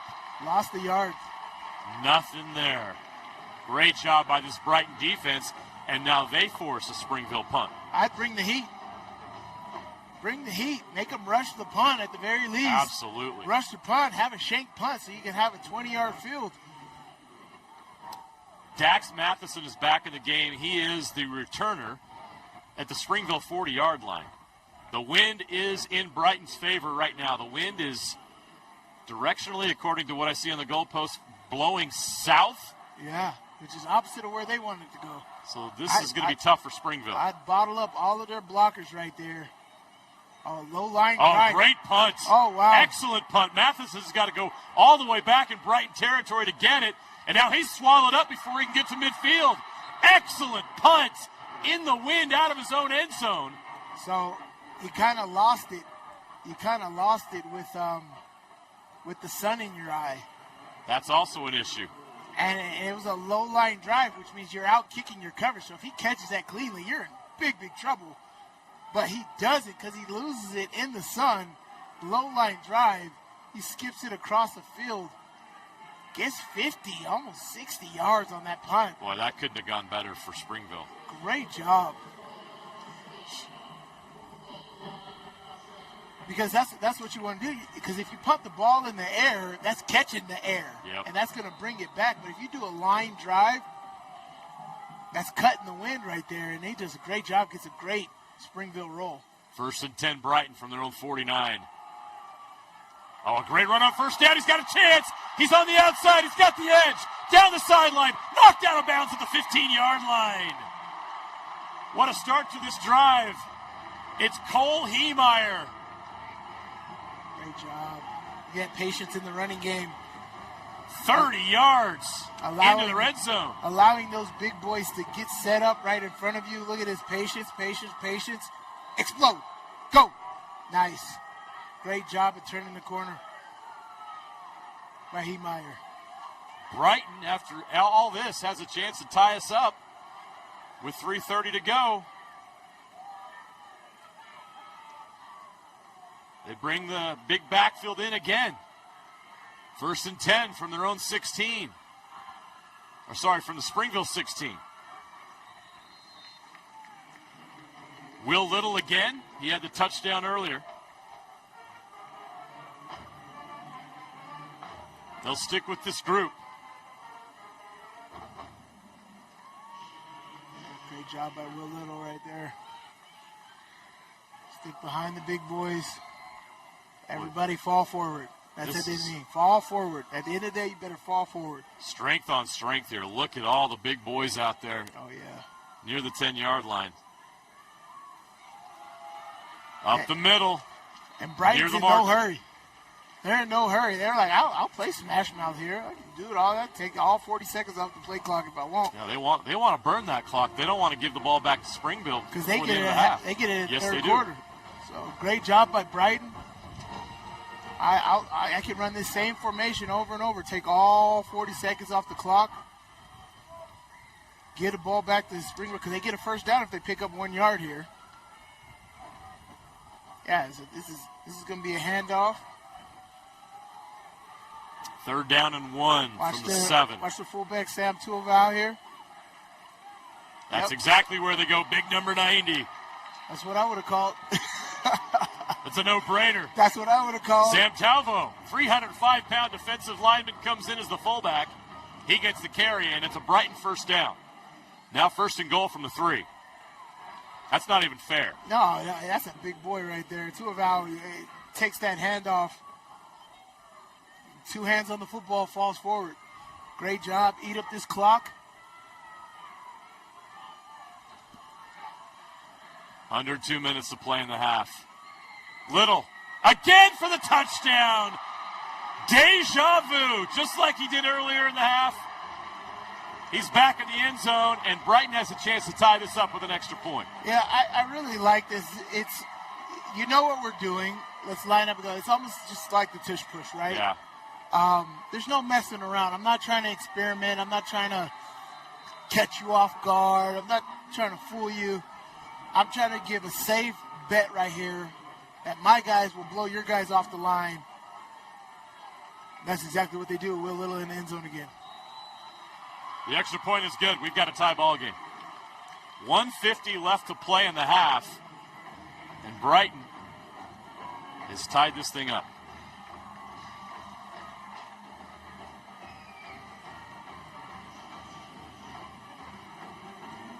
Great job.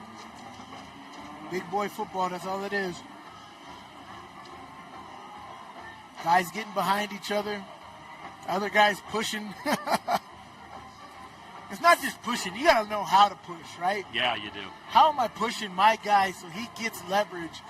Or even if I'm pushing my guy, have my guy understand that I'm about to get pushed. So get into a position to where if I do get a little extra push, I can continue pushing these guys. That's a great job of understanding leverage by this Brighton offense and surging and getting to that end zone. 5 plays, 51 yards in a minute 49.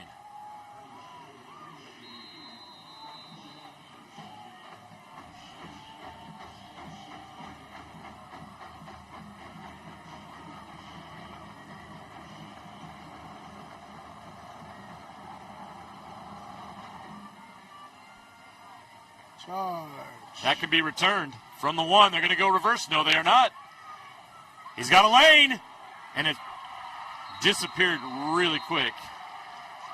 Just gets out to the 18-yard line. That's where Springville will start this drive, 1:43.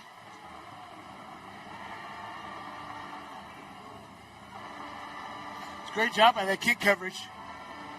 Absolutely. So many times you can get that forward. lane was there, and then it disappeared just at the last second there. Right. That means there was, as you know well, as a special teams ace in the NFL, there was integrity on that with their lanes. But all the time, most of the time on special teams, it's people giving great individual effort, making sure that one person cannot block you, and then going to make them play. Nofahu on the carry. You don't bring him down the first time. Not on first contact. He gets about 4 yards. It'll be 2nd down and 6.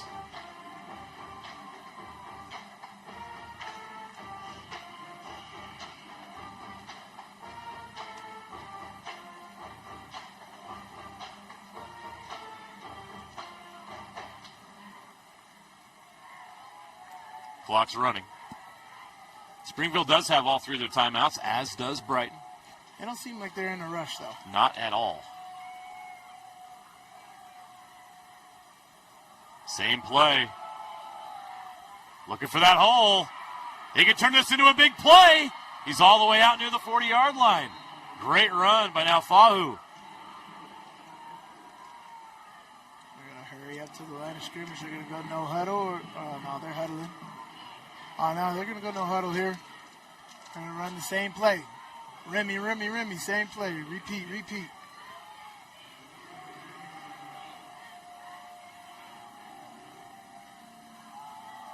Same hole, same place. Now Fahu trying to break it and can't. They'll call timeout with 31 seconds left in the half. Yeah.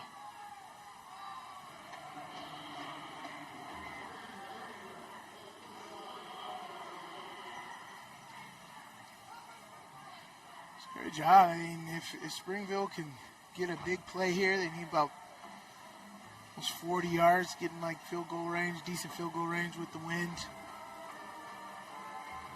Knock off a big play. I mean, it sucks that they used that double reverse pass earlier they didn't execute on. That would be perfect for right here. But,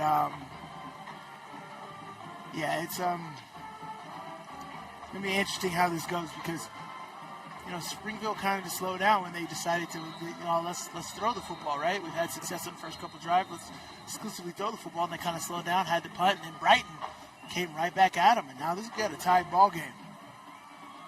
So Brighton could go into this 0-0 at halftime, stand up in that second half. This is going to be interesting into this football game.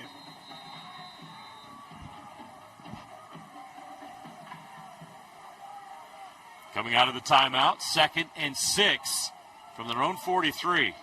Burton now under center. He will throw. Hitches, now goes. Over the top, it's there. That's PI. He caught it! And the flag. What an effort by Zachary Henderson. Springville's in great position now to get something here before the half. What is that cornerback doing? It's very unfortunate. I see the communication between the safety. The safety's like, look, you take the deep ball. Don't bite on the short stuff. I'm taking away the short stuff. I'm taking away the slant with the RPO game and helping out the run. If he throws it short, I got it. I'm there. The quarterback looks at the receiver and bites on the hitch route. Yeah. And then they do a double and he gets by him. Oh. Pass interference. Defense number 25. That penalty is declined. First down. So after the 31-yard gain, Springville has the ball at the Brighton 26 with 24 seconds left. Oh, great job by Burton here. Throwing up, give his receiver a chance, but wow. Zachary Henderson. That's a great catch. Great concentration, fighting through the coverage. Oh, yeah. Burton throws again. Catch is made. Out of bounds they go. That's that 40 yards he needed. So now they're in field goal range. Siawasi Toki with the catch. And yeah, they are definitely in field goal range. They can get greedy here, Sly, with 20 seconds and 2 timeouts. First of all, I got a guy like Zachary Henderson who's a go-getter. You've shown that Burton can throw that football up there. These cornerbacks seem to be biting on double moves. They're going to throw a safety over there over them, but, man. Burton's looking that way. He throws. Incomplete. Looking for Henderson. It's actually a really good job by Henderson in not catching that. Yeah, it would have been taken down in bounds. 16 seconds left. Taken down in bounds. He would have got a big hit. He would have had to burn a timeout there. But, yes, you got to understand that defense is now stacking somebody over there. So what you have to do is you have to take that safety out of the play.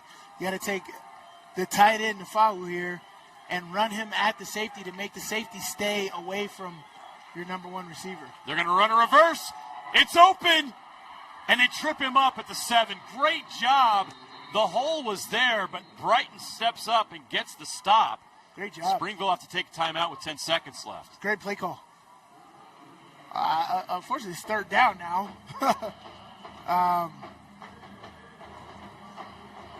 I mean, it's third down. You essentially have 2 plays anyway. Yeah. Jackson Thompson, the defensive back, came up and made that stop. Otherwise, Springville's got a touchdown there. But he filled that gap and got a shoestring tackle. Great job by the Brighton defense. Play call. What do you do here? You might have 2 plays here, like you say. Yeah, well, you take a shot at the end zone here and then kick a field goal if you don't get it. Yeah, you'll definitely have 2 play calls, depending on, it'll be like a one-step drop the quarterback will take here. But what play call do you run? Yeah. Right? Are they, because what you can do is I'd go shotgun, make everybody think you're going to throw the ball, and then get QB under center and quarterback sneak it, pick up the first down, call timeout quick, and that's only 3 seconds off the clock if you do that. Here they go. Yeah, so look, they got spread receivers here. I go QB sneak here. Job by Casey Satera, calling timeout, seeing what they're in. Timeout. Brighton, first timeout of the first half. Yeah, I would do that. I'd spread them out. I'd go QB sneak here because they're thinking pass. They're thinking, oh, these guys going 2 plays. You do QB sneak, you could get into the end zone. Yeah. Especially with Lii Valleti. Well, this is a Springville team that's very confident in their run game. You know, most teams would be like, we're not going to run the football here. They have very much confidence they could get a touchdown on a 7-8 yard run. So they have a lot of options here. It'll be very interesting to see what they go with, especially coming out of this timeout. Brighton had a chance to adjust to their personnel. Let's see what Springville comes with here. Oh, man, my OC brain's going crazy right now. Oh, well, the possibility. What would you do? What would you do is right. All right.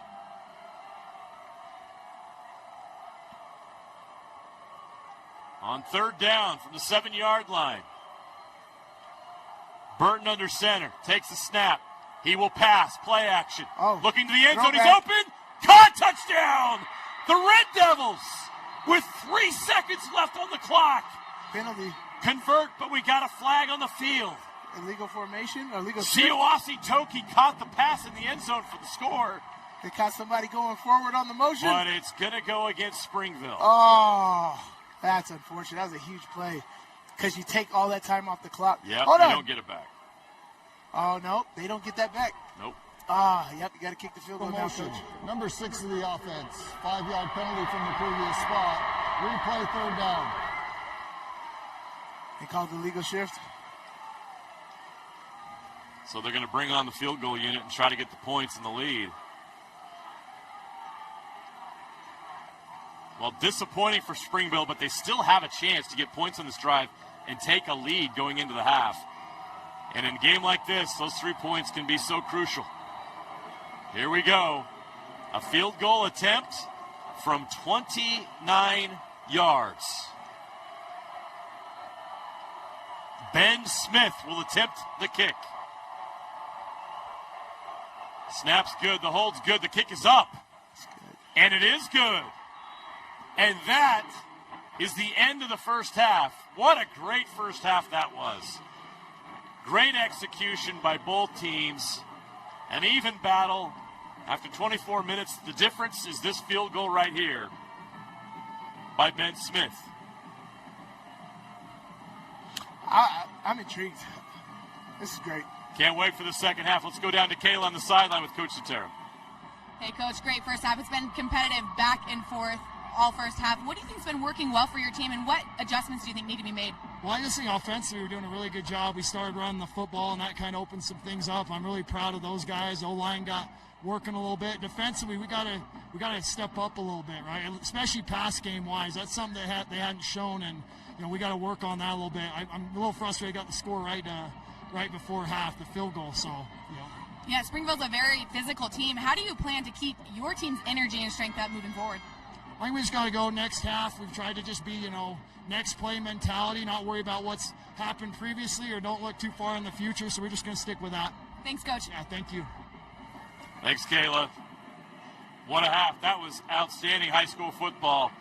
Cannot wait for the next 24 minutes. Springville leads Brighton 17-14. We're going to take a break here. We're going to send it down to the KSL Sports Rewind guys. Dana Jeff standing by down in the north end zone.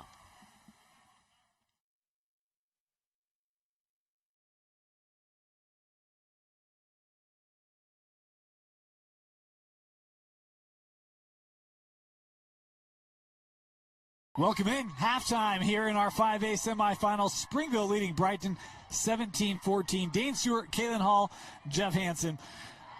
We talked about the running of both these two teams coming in. I think we've seen both of them try to throw it, mix it up. You talked about that with Springville in particular. When you think about this first half, we're going to jump into our Relight highlights. And just a reminder, you can get 10% off of Relight. Just use the promo card or the promo code Rewind10. KSL 10, my bad. Here we go, highlights of the first half. But, Coach, what stood out to you in this first half between these two?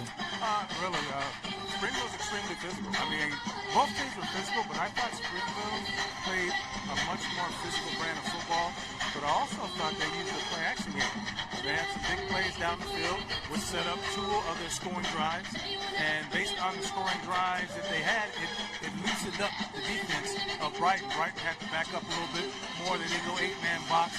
And Springville just took advantage of scoring on 3 out of their 4 possessions by utilizing the clock. There's only 4 possessions, I think, in the first half. They scored on 3 of their possessions. And ultimately, they utilized what they did best while also utilizing the fact that they could go play action pass to open up the interior. So I was shocked at how quick this game went. I mean, it wasn't surprising. We knew this would go fast, but we turned it over to JJ and Sly at the beginning of the game. I had a sip of my drink, and all of a sudden the first quarter was halfway over. The way that these two teams run the ball and move the chains, they're both draining that clock pretty quick.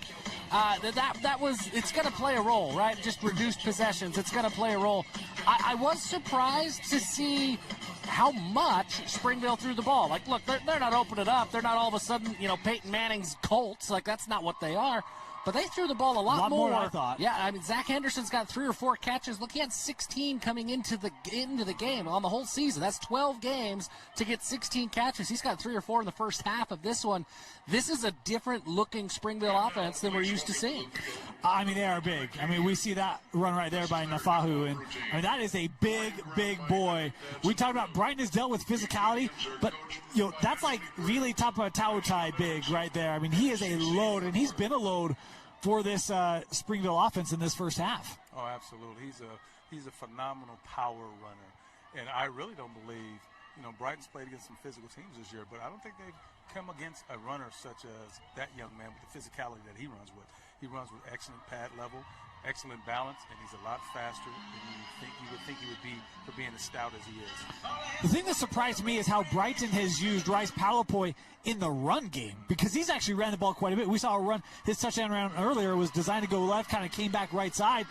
They've they've mixed it up a little bit, Brighton has, running the football. Yeah, they've had some success. Heemeyer has been great on the ground for Brighton.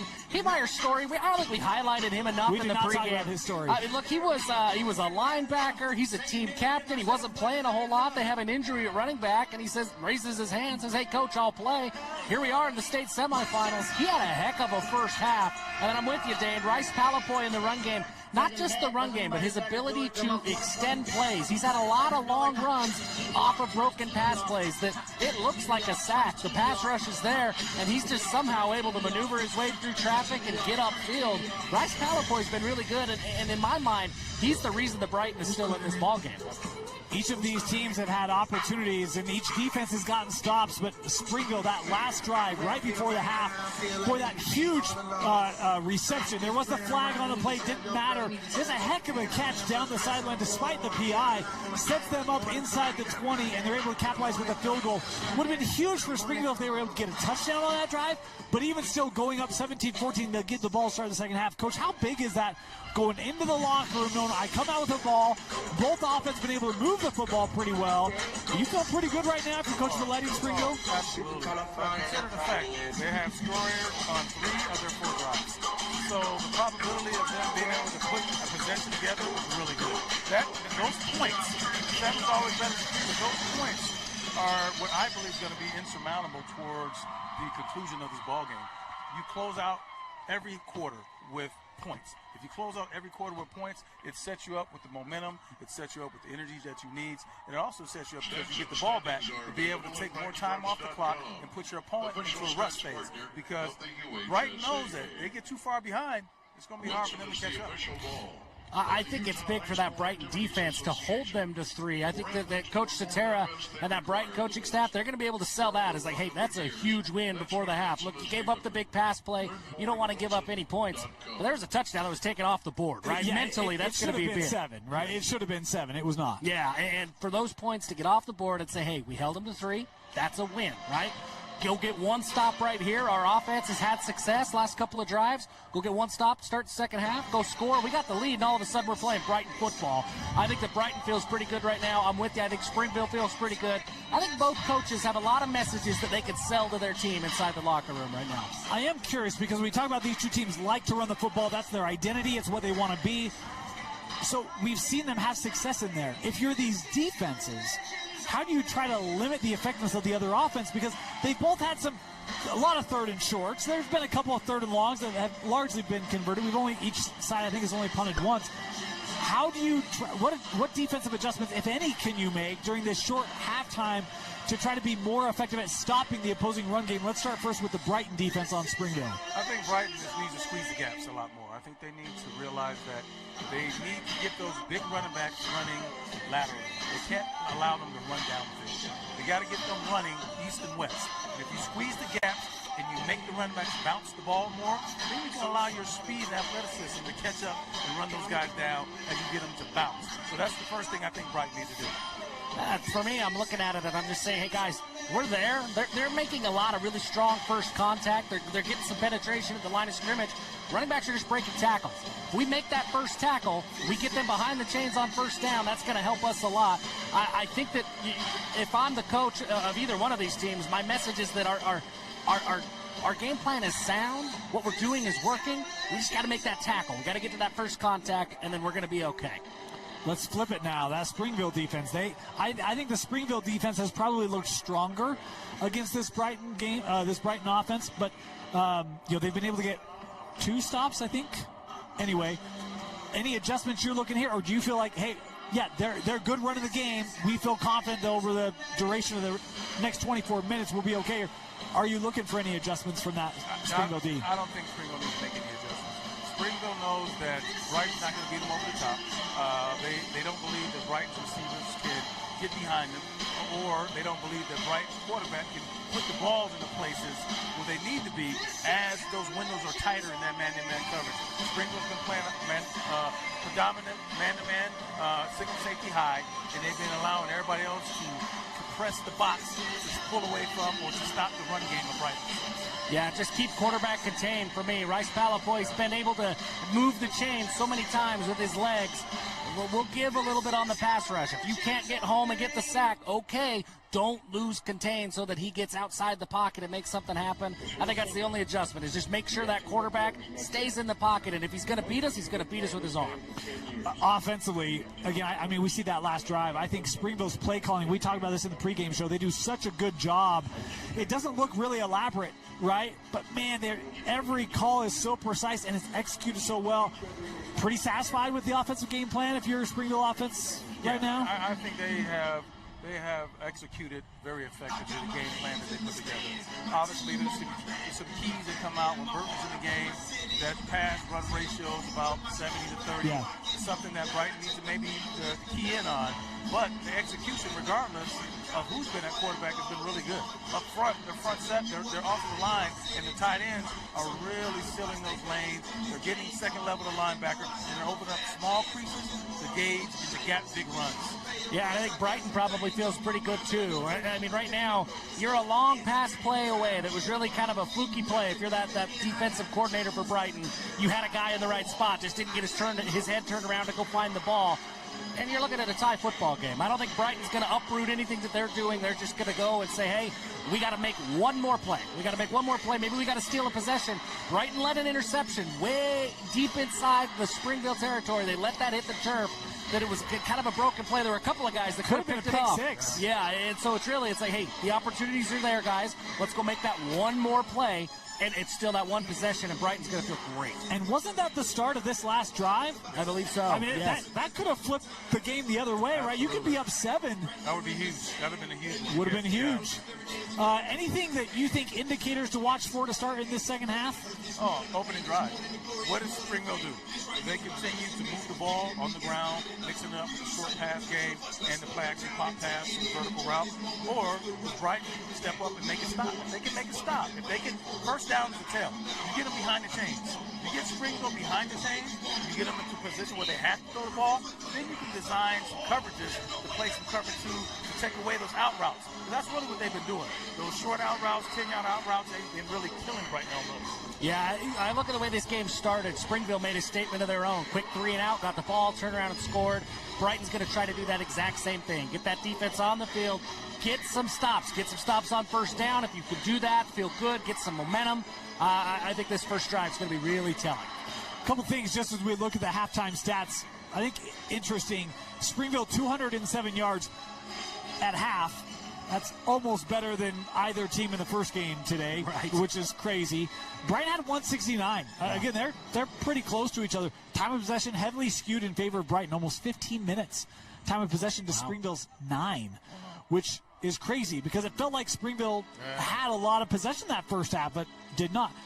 And only one TFL combined on these two defenses. Because we talked a lot about defensive line play and opportunity for front sevens to try to stall running games, get pressure on quarterbacks. We really haven't seen that. Yeah. Is there anything that you can do to free up some of these pass rushers, like a Nettleton or like a Nofahu? Like, what do you do, or do you just not worry about that?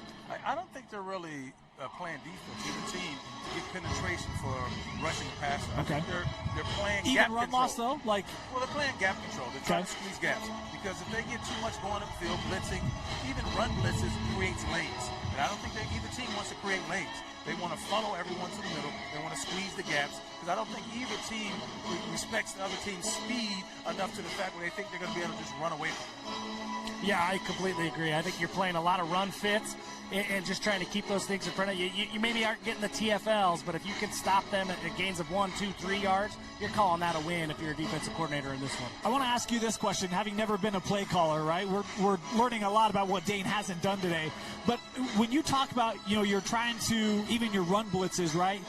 Because I think there was a touch, I think it was Brighton's, maybe their first touchdown, where there was a run blitz. It's coming right side. They run opposite of that left. Is some of that just you're trying to guess based off of tendencies in film, where you're trying to pick your spots in terms of where you bring that pressure and when? You look at the tendencies of offense. You look at down and distance. You look at the hash mark. Those give you some indications of what types of plays the offense typically likes to run based on the historical data that you get from previous games. Well, very interesting game. We talk about some of the stats, very comparable.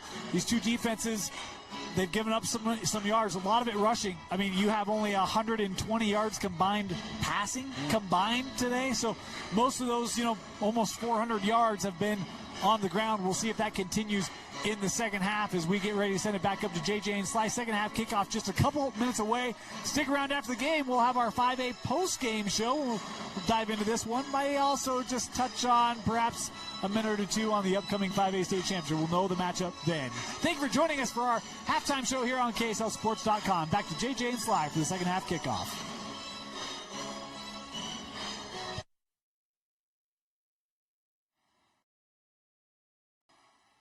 What would you say, what was your message to your team at halftime?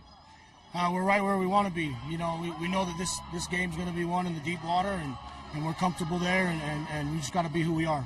And what's going to be the key to keeping your team competitive and focused in the second half? Getting back to what we do defensively. A couple runs got away from us there, but we just got to keep believing and keep the course. There's a lot of football left to play, so I just trust the guys. We'll get it done. Thanks, Coach. Thank you. All right, Kayla, thank you. Coach Valleti does such a great job at Springville. You see how that program has now become so consistent, and they have an identity. They know who they are and what they do, and that's so important in high school football. You know what you're going to get from Springville, and they've given us exactly what we thought, Sly, with one little twist.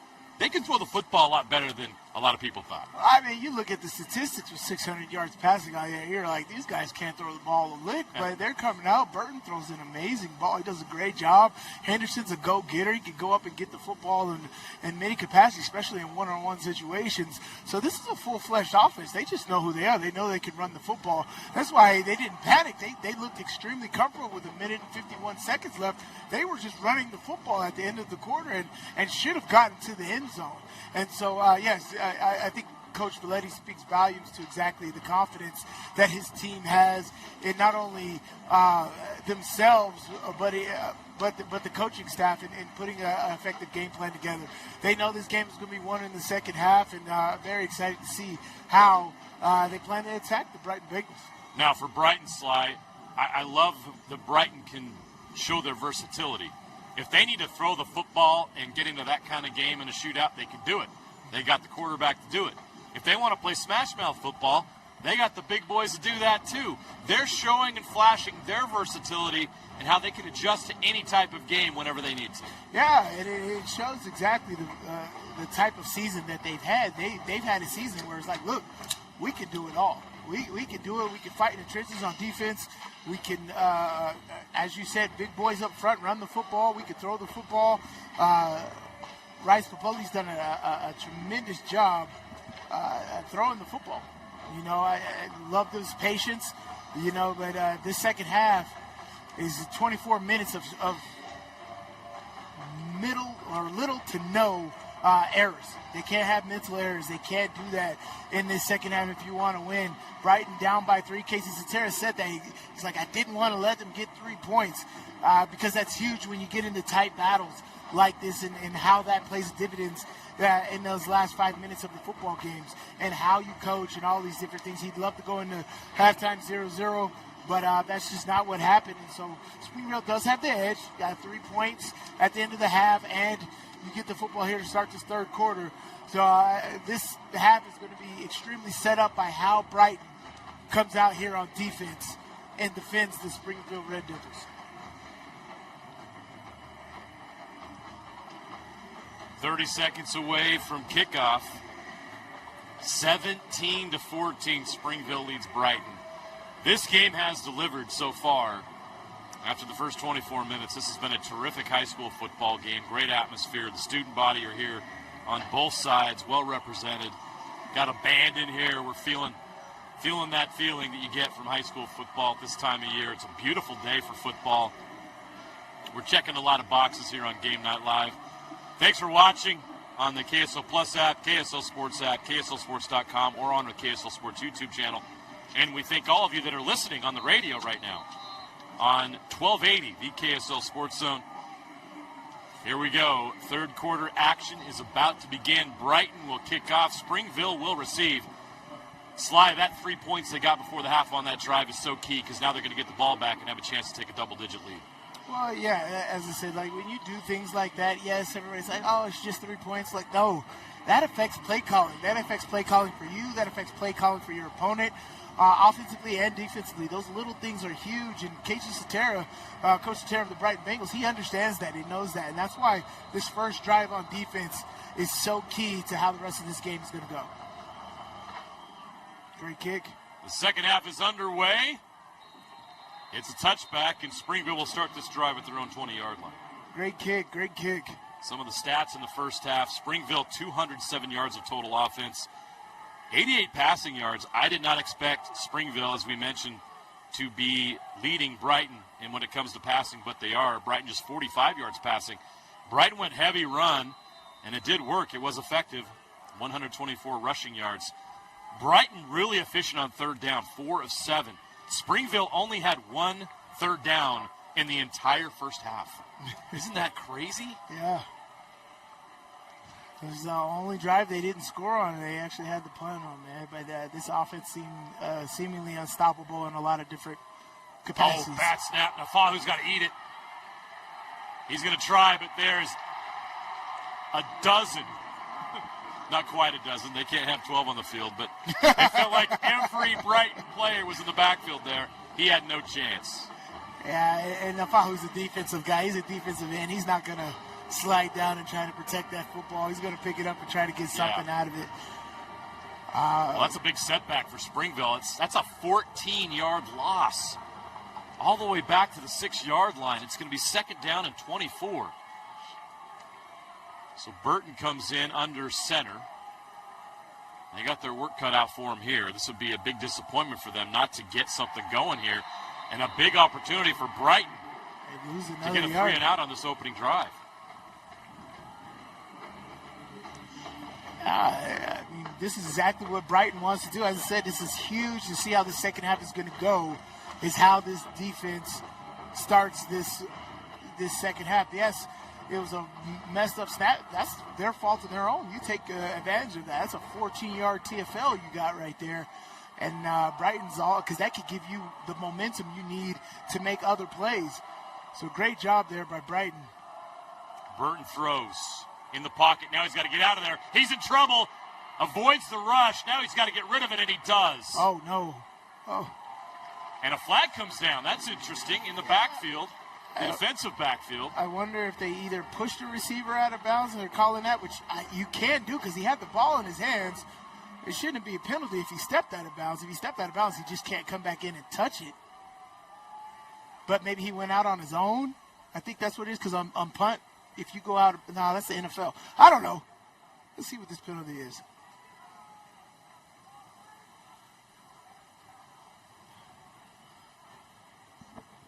Might be declined. Yeah, it's declined.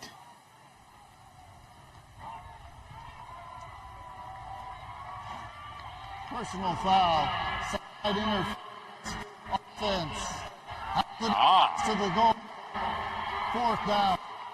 Sideline interference. Oh. Somebody got in the way. I was like, you heard that? I didn't hear it. It was breaking up. But okay, sideline interference. That makes sense. They were on that Springville sideline. Because I couldn't see anything on the field of play that would have prompted a penalty. And so that's what it is. Yeah. Springville player or coach or personnel got in that wide area where the referees are. You can't do that. It's essentially a dead ball penalty, too. Yeah. So it's 4th and 28. They got a punt. They get it out of there. Low punt. Matheson's got a chance to return this. He will at midfield. But Springville does a great job in coverage.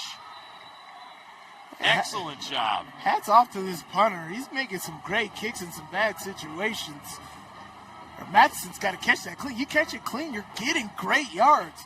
A great punt return average is 6 to 7 yards. If you get 6 to 7 positive yards on punt return, that's a great average. If he catches these balls cleanly, he's getting 10, 15 yards if he can make that happen. That's just running straight ahead.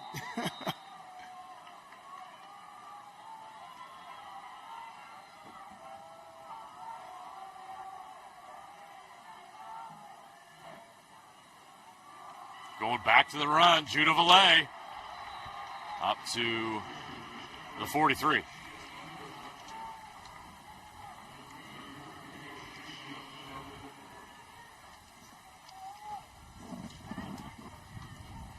Second down and 6 from the Springville 43. Great opportunity here for Brighton. Great field position, momentum, chance to take the lead here in the third quarter. Palapoy will hand it off to Valleti again. Valleti bounces outside. Doesn't get too far, though. A great job. He's wrapped up quickly by Lii Valleti. Good job by Tua right there. It's a great tackle. His middle linebacker patient, slips the tackle, or slips the offensive tackle's block on the power O. Comes in there. Great job by Lii Valleti. I really like that linebacker footwork right there. Every team should get themselves a Valleti. Springville's got 3 of them right now. They need to share. Valleti fighting, can't get there. Springville does a great job turning him back. On 3rd and 4, he is wrapped up and sent backwards, and Valleti's not getting up. And not many people's going to get up after this. This is 3 guys. Oh, my goodness. Yeah. So that is Judah Valleti, who is 155 pounds, thrown to the ground by Tua Nofahu, who weighs 235. Valleti, tough, gets up and walks to the sideline, but that's a significant size difference. Valleti walking it off. So that drive comes down to this on 4th and 3 from the 40. I'm going to try to pooch punt it here. Palapoy will kick. High punt inside the 5. It's fielded at the 4. Great job by him. Lii Valleti with a nice he little caught return. that at the 3-yard line, 2-yard line. I would have just let that go into the end zone. You get the ball at the 20. It's great coverage. You don't let the guy go vertical. That's the last thing you want to do. You cut off his vertical route. You want him to go side to side. But great job by Valleti right there and getting what you can out there so you're not totally backed up. All right, we're going to take a quick timeout. Springville 17, Brighton 14, 8:37 left here in the third quarter of this 5A state semifinal on Game Night Live. One of those long days working on your feet? Turn your aching feet to happy feet at Salt Lake Running Company. Our award-winning trained staff will provide a custom shoe fitting that will help you find the shoes, inserts, and socks that will make your workday the best it can be. Locally owned and operated for 30 years, SLRC offers rewards, training groups, races, and free community events. Visit us in-store or online today at slrc.com. Your work feet and workout life will get a boost. Welcome back to the UCCU Savings Spotlight. Today's play of the day goes to Becky, a single mom who just got her son Max a youth debit card from UCCU. This is a big win for Max, who knows that UCCU mobile banking makes it easy for his mom to add money to his debit card anytime. It's also a big win for Becky, who knows it also makes it easy to monitor her child's spending anytime. Final score, 1 happy son, 1 responsible mom. With the assist from UCCU.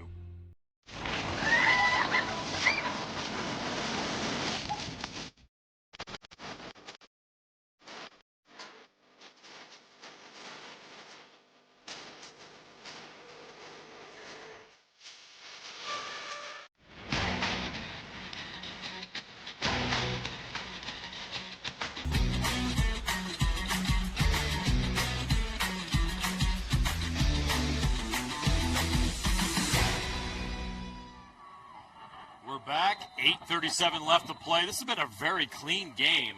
Only 4 penalties, 0 turnovers. Great execution by both Springville and Brighton, and it shows on the scoreboard. Springville with a 17-14 lead. They have the ball at their own 11, 1st and 10. Nofahu finds a hole, taken down at around the 15-yard line. He's lost his helmet. He's going to have to come off the field for a play. That's significant. As he gets the bulk of their work in the backfield. Tough 3 yards gain right there. That's a good job by Brighton on the technique. That was blocked up extremely well. But yeah, this is a very even matchup. You're seeing technique for technique, responsibility on both sides. These guys are taking this very seriously. This is definitely a playoff matchup. Absolutely love this. Burton hands off. Valleti. Lii Valleti.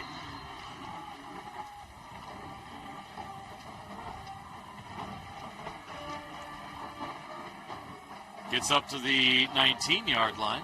It'll be 3rd down and 2. All right, great job of getting everything you can out of that. Spinning back inside. The defense pulling them back the opposite way. Forcing the 3rd down and 2. Nofahu's back in the game here.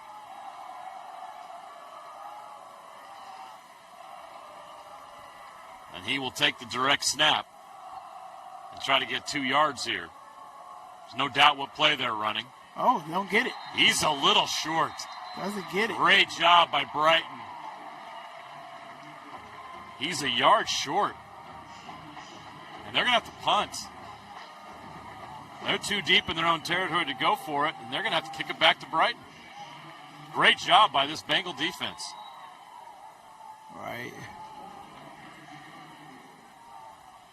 Yeah, see, watch Madison on this punt return here. If he catches it cleanly, he can get 10 to 12 yards. But he's got to catch the ball cleanly. I don't know if the punt is just is wobbly or whatever it is. But if he catches it cleanly. Jackson Nettleton had that stop. Yeah, great job. Matheson doesn't get close enough to it. Great punt. Inside the 40. You'll take that if you're Springville. Oh, yeah. On the other side of it, Brighton with good field position to start this drive at their own 38-yard line.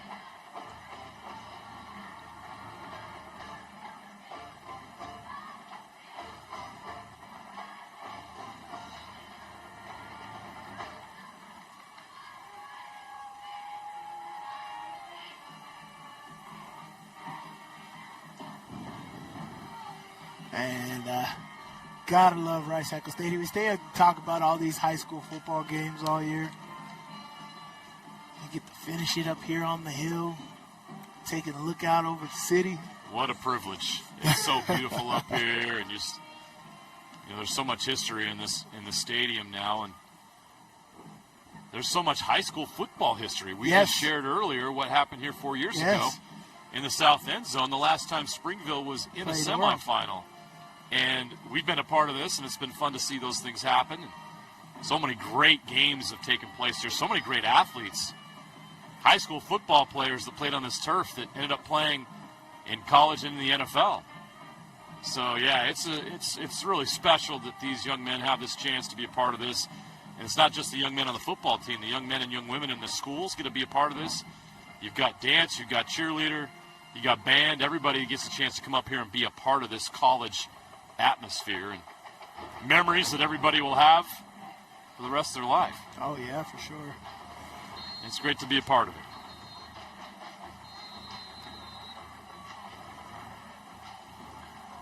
.6:24 left here in the third quarter. The winner of this game will take on the Orem Tigers for the 5A state championship next Thursday here at Rice-Eccles Stadium. So the Brighton offense takes the field. 1st and 10 at their own 38-yard line. Down 3.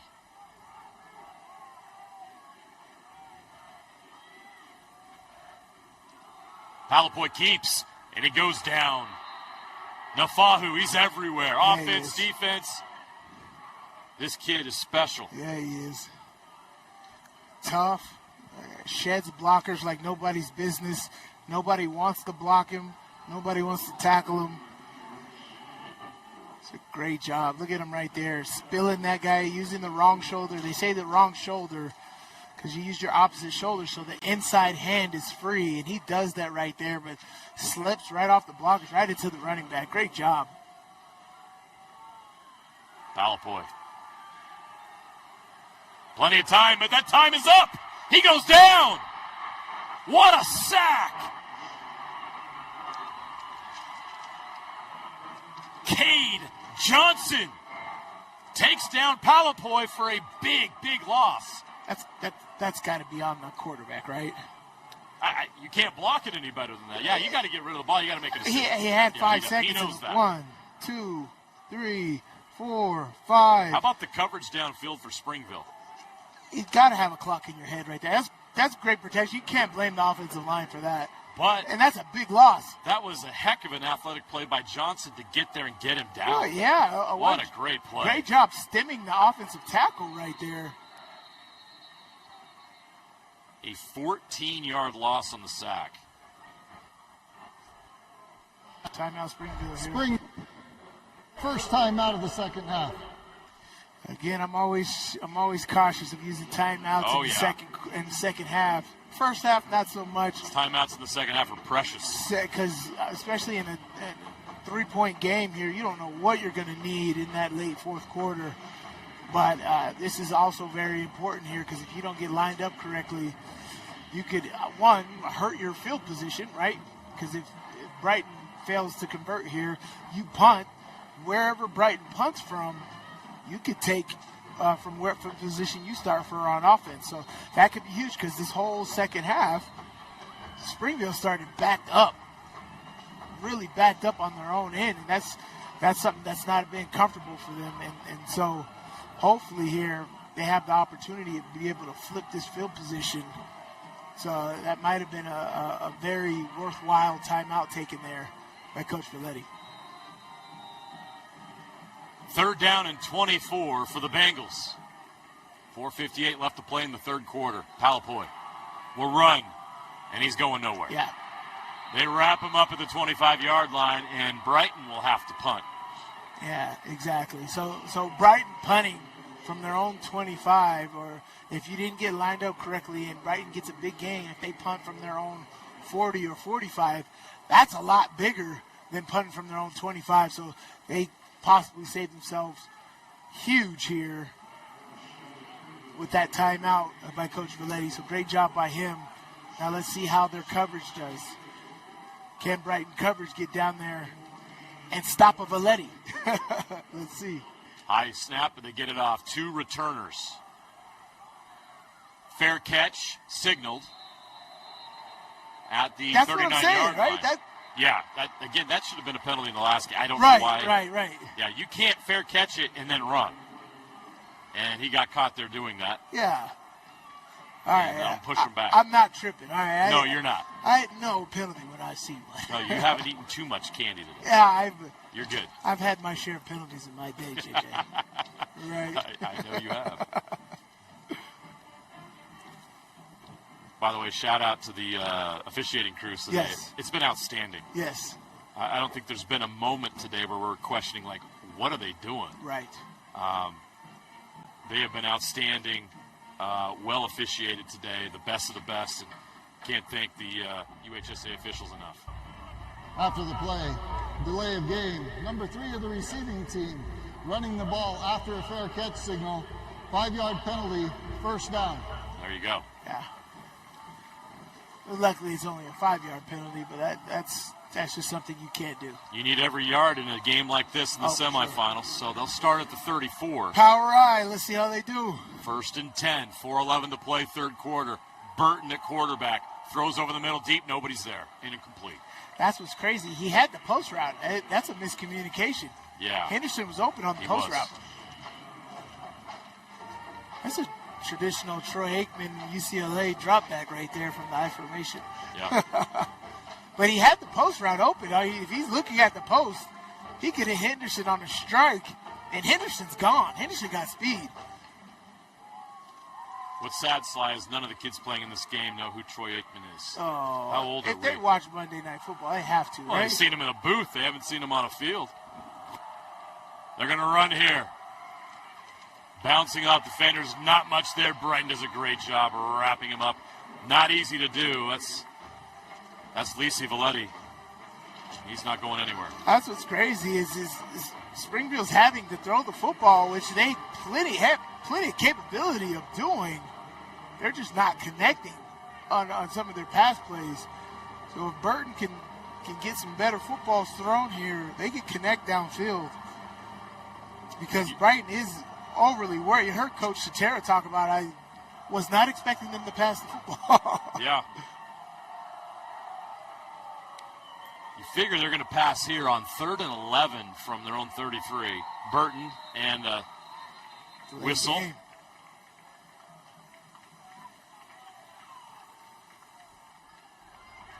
prior to the snap.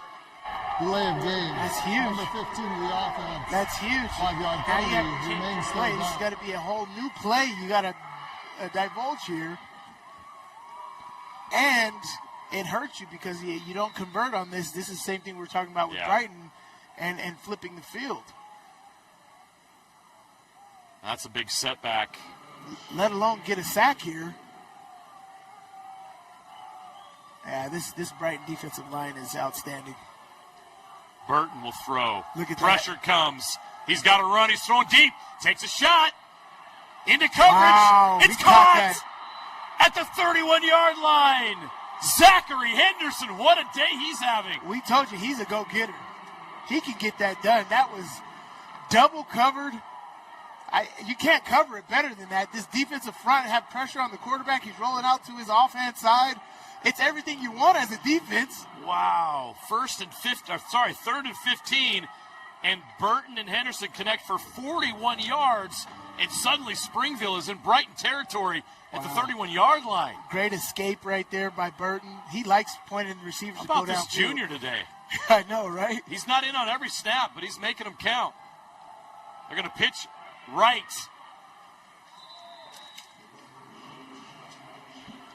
Max Harris with a short gain. It gets about 4.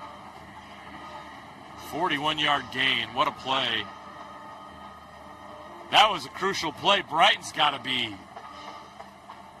really frustrated that they couldn't get him off the field there. I'm not even sure if Springville's had a 41-yard pass play this year. I imagine they have. I'd have to look it up, but that's just not their MO. Pitch left again with Harris. He's got blockers. Harris to the edge. Can't quite get to the sticks, though. Man, the size of these Springville running backs. They're all over 200 pounds. How many teams in the state can throw 3 or 4 200-pound running backs out there? Right. And as we said in that first half, especially on that Harris touchdown, is finish, right? And these guys know how to finish runs. That's why their third down conversion rate's so high. Which they're 1 of 4 today, actually, so that's not great. Brighton's done a great job on third down. What Yeah. can they do here? Nofahu. A helmet fell off. His helmet fell off again, but I think he's got enough for the first down. He's got enough for the first. He's a little sweaty. The helmet's a little slippery, but get north and south. If he goes east and west any longer, they stop him again. They do a great job here. Cut up right there. Get that tough yard needed. Fresh new set of downs. First down and 10 from the 21. Yeah, Springville has to have this in their bag. They know that people stack the box against them. You got to have one-on-one on the outside. Throw it up to Henderson. Lii Valleti's got the edge. Lii Valleti powers into the end zone for a 21-yard touchdown. And the Red Devils have a chance to take a double-digit lead. What a run by Valleti. You're really saying something if you can run the football this well. This is outstanding. I formation, just outstanding running back vision. That hole's not there. Bounce it. Great job by Valleti right there. See why he's over 1,000 yards rushing this year. Oh, it hits the upright. It's no good. 9-point lead. Now that still is a 2-possession lead. We'll see how crucial that is later. Let's take another look. Changing direction. What a great run by Lii Valleti. Yeah.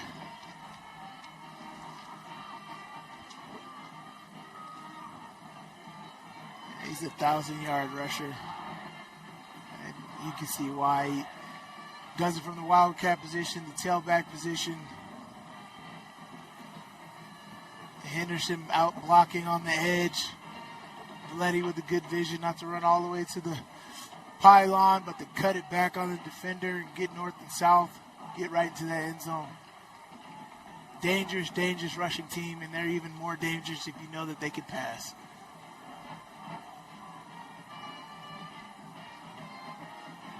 Well, the game's not over, of course, but Brighton, you got to respond. You got to respond. Far from. Plenty of time here. 49 seconds left here in the third. We'll see how Brighton responds.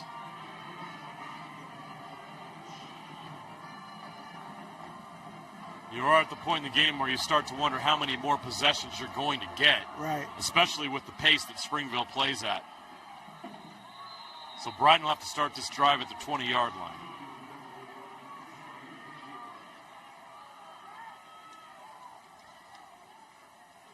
Time of possession's even. It's a difference of 3 seconds.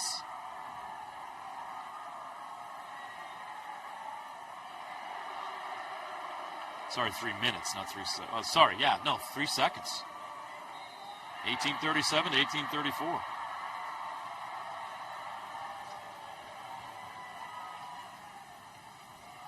First and 10 from their own 20. Palapoi quarterback will keep and throw, and it's caught at the 29-yard line. He had a receiver open downfield, did not see him. He's going to hate to watch that on film. Yeah, that would have been for sure touchdown. You see the coverage at the top. They came up and bid a bit on the short stuff, and there was a receiver deep. But they did get 9 yards, 2nd and 1 from their own 29. Palapoi will hand off. Valleti gets some tough yards, but it's a first down up to the 34-yard line.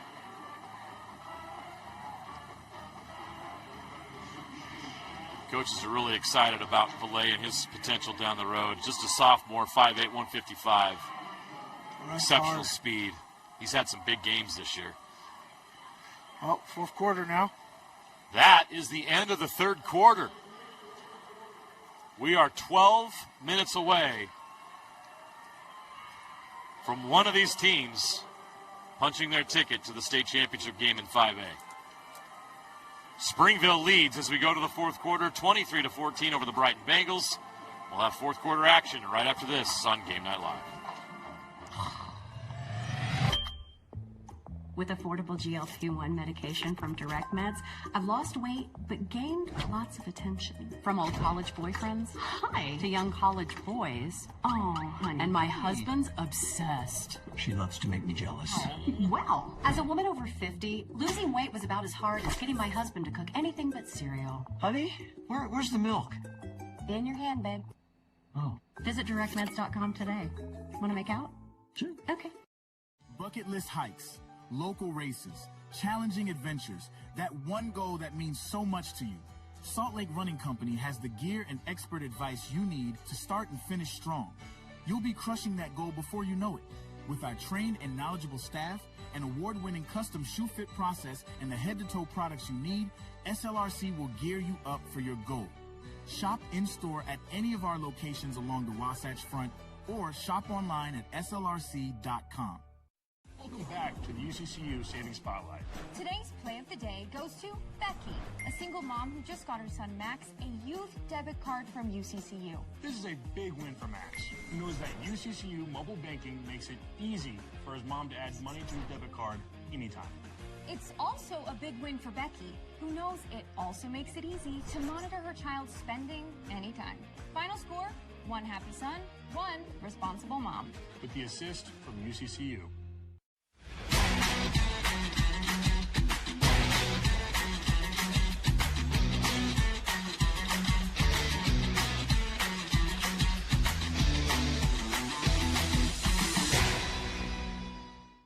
Want to supercharge your savings? Right now, UCCU is offering short-term savings options with incredibly high yields. Plus, UCCU makes it easy to transfer money from other financial institutions. Just visit UCCU.com and supercharge your savings.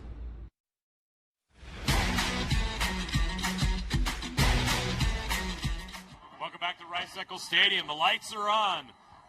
Thursday night lights tonight here in this 5A semifinal game. 23-14, Springville leads Brighton with a spot in the state championship game next Thursday on the line against the Orem Tigers. Here we go. Crucial drive here for Brighton, down 9 in the fourth quarter. Palapoi Hand it off to Valleti. Good block, Valleti. Nice run, 11 yards up to the 45-yard line. It's tough running right there. Great job here. I think both of these teams are coached extremely well, right? Like, you've seen on both sides of the ball, patience in the running game, understanding blocking leverage, how to utilize their blocks. Some of the best we've seen this year of these running backs utilizing their blocks. Valleti bounces outside, gets to midfield. And Valleti just being a sophomore, as you said, understanding that that's all coaching. That's a great job by both of these coaches.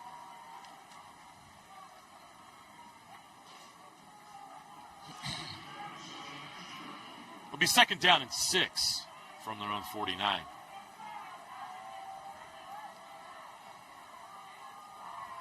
Palapoy will throw it. Oh, taking a shot deep. He's there. Wrong guy. Wrong guy.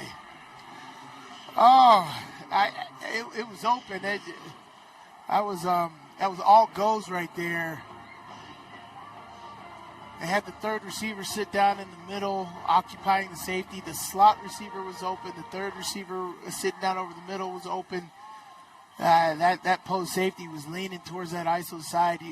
That's your read right there. Throw away from that post safety. That was just the wrong guy that he was paying attention to on that throw.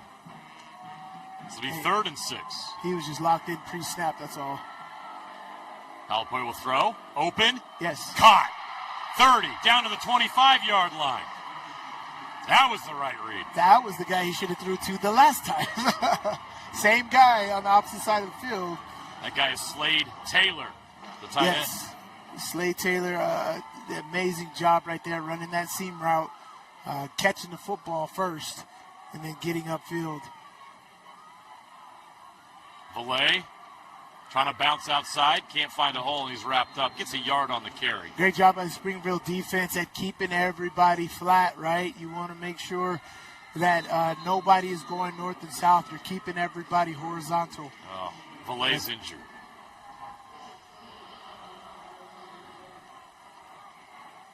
He is laying out. He's okay. That does not look good. Hopefully he's just trying to catch his breath. Those Springfield defenders are big and strong. Valleti, the sophomore, great player, but slight at 155 pounds. Great drive here so far by Brighton. Marching down the field here. Things starting to open up in the pass game.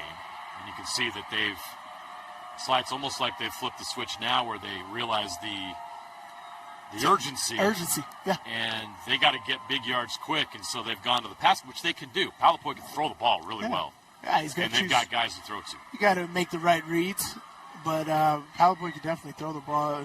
Valleti is dangerous in the running game, as you can see here. I'm really interested to see exactly what happened, but that was all stocked up. As I said, everybody was making everybody go horizontal with stalemating at the offensive line, and I think there's a lot of big bodies laid on top of him. We know Valleti's not the biggest guy, and I think that he was unfortunate at the bottom of a big pile. Well, we're going to take a break. We'll, as they attend to Valleti, we'll step away here. 23-14, Springville leads Brighton, but the Bengals driving here in the fourth quarter with 10:27 left to play. We'll be right back. One of those long days working on your feet? Turn your aching feet to happy feet at Salt Lake Running Company. Our award-winning trained staff will provide a custom shoe fitting that will help you find the shoes, inserts, and socks that will make your workday the best it can be. Locally owned and operated for 30 years, SLRC offers rewards, training groups, races, and free community events. Visit us in-store or online today at slrc.com. Your work feet and workout life will get a boost. Welcome back to the UCCU Savings Spotlight.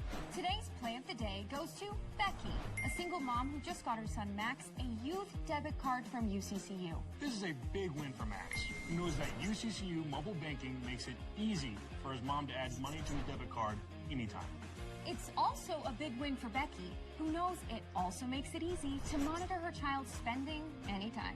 Final score, 1 happy son, 1 responsible mom. With the assist from UCCU.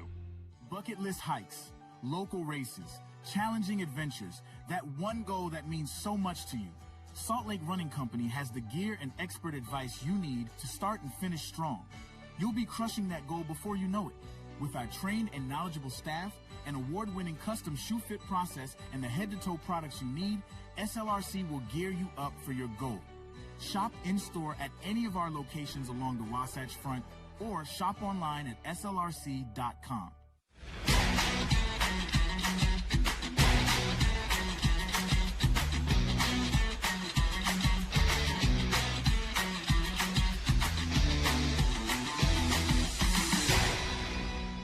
We're back. 2nd and 9. Valleti walked off the field on his own power. Hopefully he can get back out there soon. Palapoi rolls right, throws, catch is made. Inside the 10, fighting for more yards is Taylor. 2 big catches on this drive for the tight end, Slade Taylor. And Brighton is now in a goal line situation. Inside the 10, it'll be 1st and goal from the 6. And this is where your big boy football is, right? You know, you already got 2 touchdowns by the jumbo unit is in. Yeah.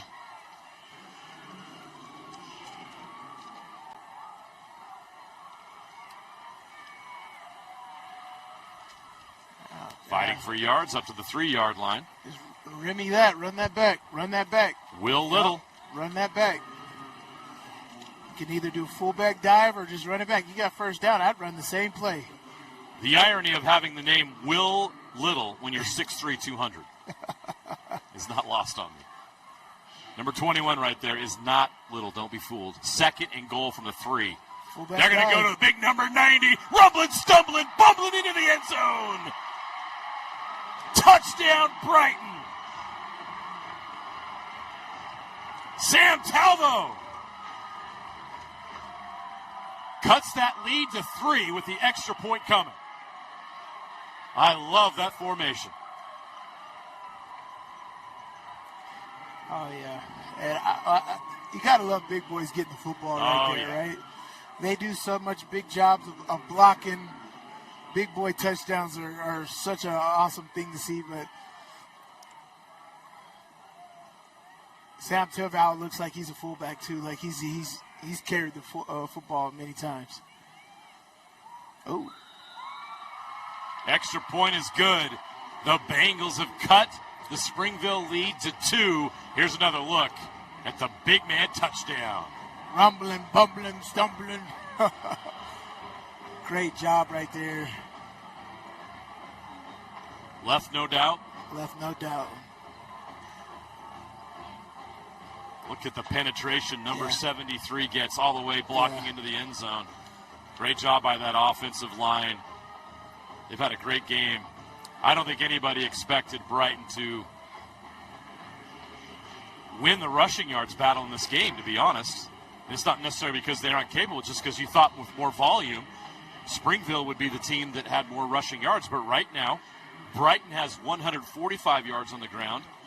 Springville, 143. Yeah. And this is what Coach Terry was talking about, that 3 points at the end of the first half. Yeah. Right? It's a 2-point ball game. If they don't get those 3 points at the end of the half, Don't forget the missed they're extra up point. by 1. Right? So the odds of us having overtime at this point, slim to none, because of that extra point.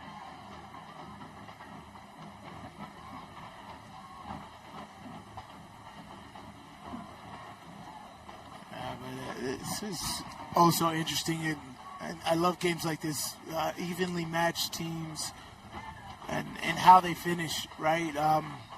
Normally in a 15-minute game, in a 15-minute quarter, I mean, I kind of estimate each team getting 2 possessions. In this game, in a 12-minute high school football game, I kind of guesstimate one team getting 2 possessions in the 4th quarter and the other getting 1 possession. How about Slade Taylor on that last drive? Huge. 3 catches, 53 yards. We had not heard his name all game long, and when they had to get something going in the pass game, he goes to his big tight end, and he delivers. Well, I mean, sometimes teams have problems with that, right? You have so many weapons. Which ones do we really use, right? And I know Slade Taylor's been quietly and patiently waiting for his opportunity, and he definitely made the most of it on that one right there. Great coverage. Good job by the Brighton special teams. They wrap him up at the 20-yard line. They'll give him the 21. Great coverage. That's where Springville will start this drive. A very key drive with 9:12 left to play. The Red Devils can run a lot of clock and run their way into the end zone here. This could be a game-defining drive for both teams. Brighton needs a stop.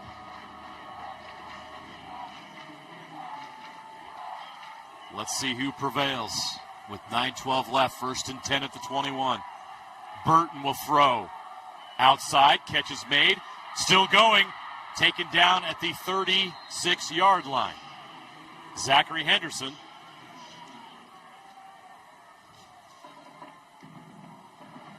Henderson now over 100 yards receiving. 4 catches, 109 yards. Oh. How many 100-yard games has a Springville receiver had this year? Yeah. Well, we came into this game, right? They have 635 total yards on offense. Zachary Henderson has 463 of those 600 yards. Wow. So all 4 of his catches are 15-plus yard receptions. Big plays by Henderson. Direct snap here, Lii Valleti. Gets a couple yards before he's wrapped up. Still fighting. Gets up to the 38, 39-yard line. That previous catch was a gain of 15. Clock runs. Coming up on 8 minutes left to play. This has been an outstanding, well-played, competitive game throughout. Back and forth we've gone. Clean, as you said. Very clean. From turnovers to penalties, it's been a Brighton very has clean one game. penalty in this game. 1. Burton hands off. Harris gets past the 40 up to the 41-yard line. It'll be a 3rd down situation.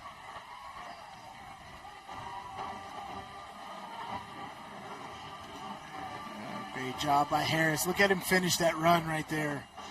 Finish forward. Look at this. Lower the shoulder, even in the hole, and finish forward. Tough running backs you got here at Springville. Burton under center, 3rd down and 6. You got I formation here again, stacking the box. 3rd down and 6. What kind of route are you going to get from the receiver? Burton will throw. Out route. Caught. He breaks free. He's loose in the secondary. Into Brighton territory, past the 35-yard line, down to the 34.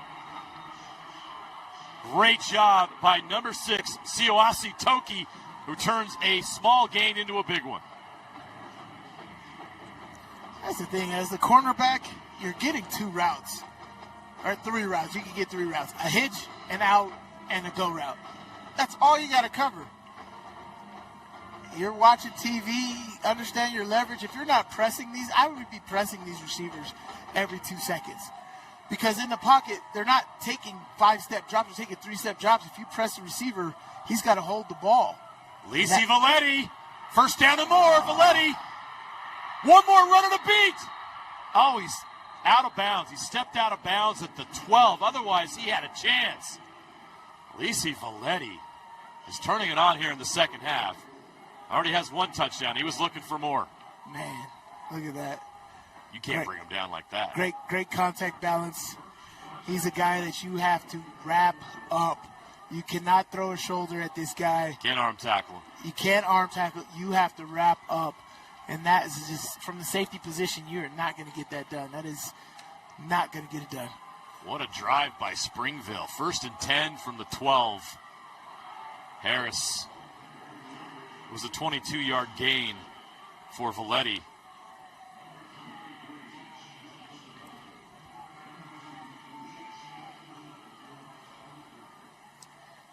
Essentially, this offense can do what it wants down here. They are eating up clock, taking their time.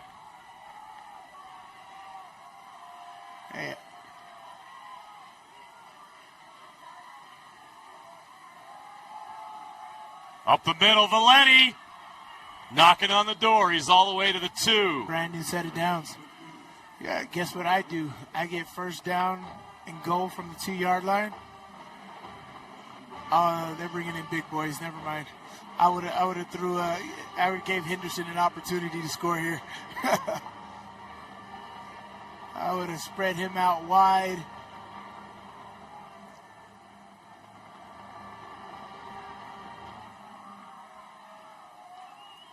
First and goal from the 2.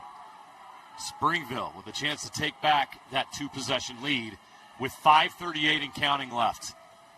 They'll go to Nofahu here. Running right, same thing. Can they stop it? He's fighting, he's fighting. Oh. He's in! Touchdown, Springville! Tua Nofahu has given the Red Devils a 29-21 lead. And that's why you have a big back, because they stopped him behind the line of scrimmage, and he was able to keep powering forward. What a drive by Springville.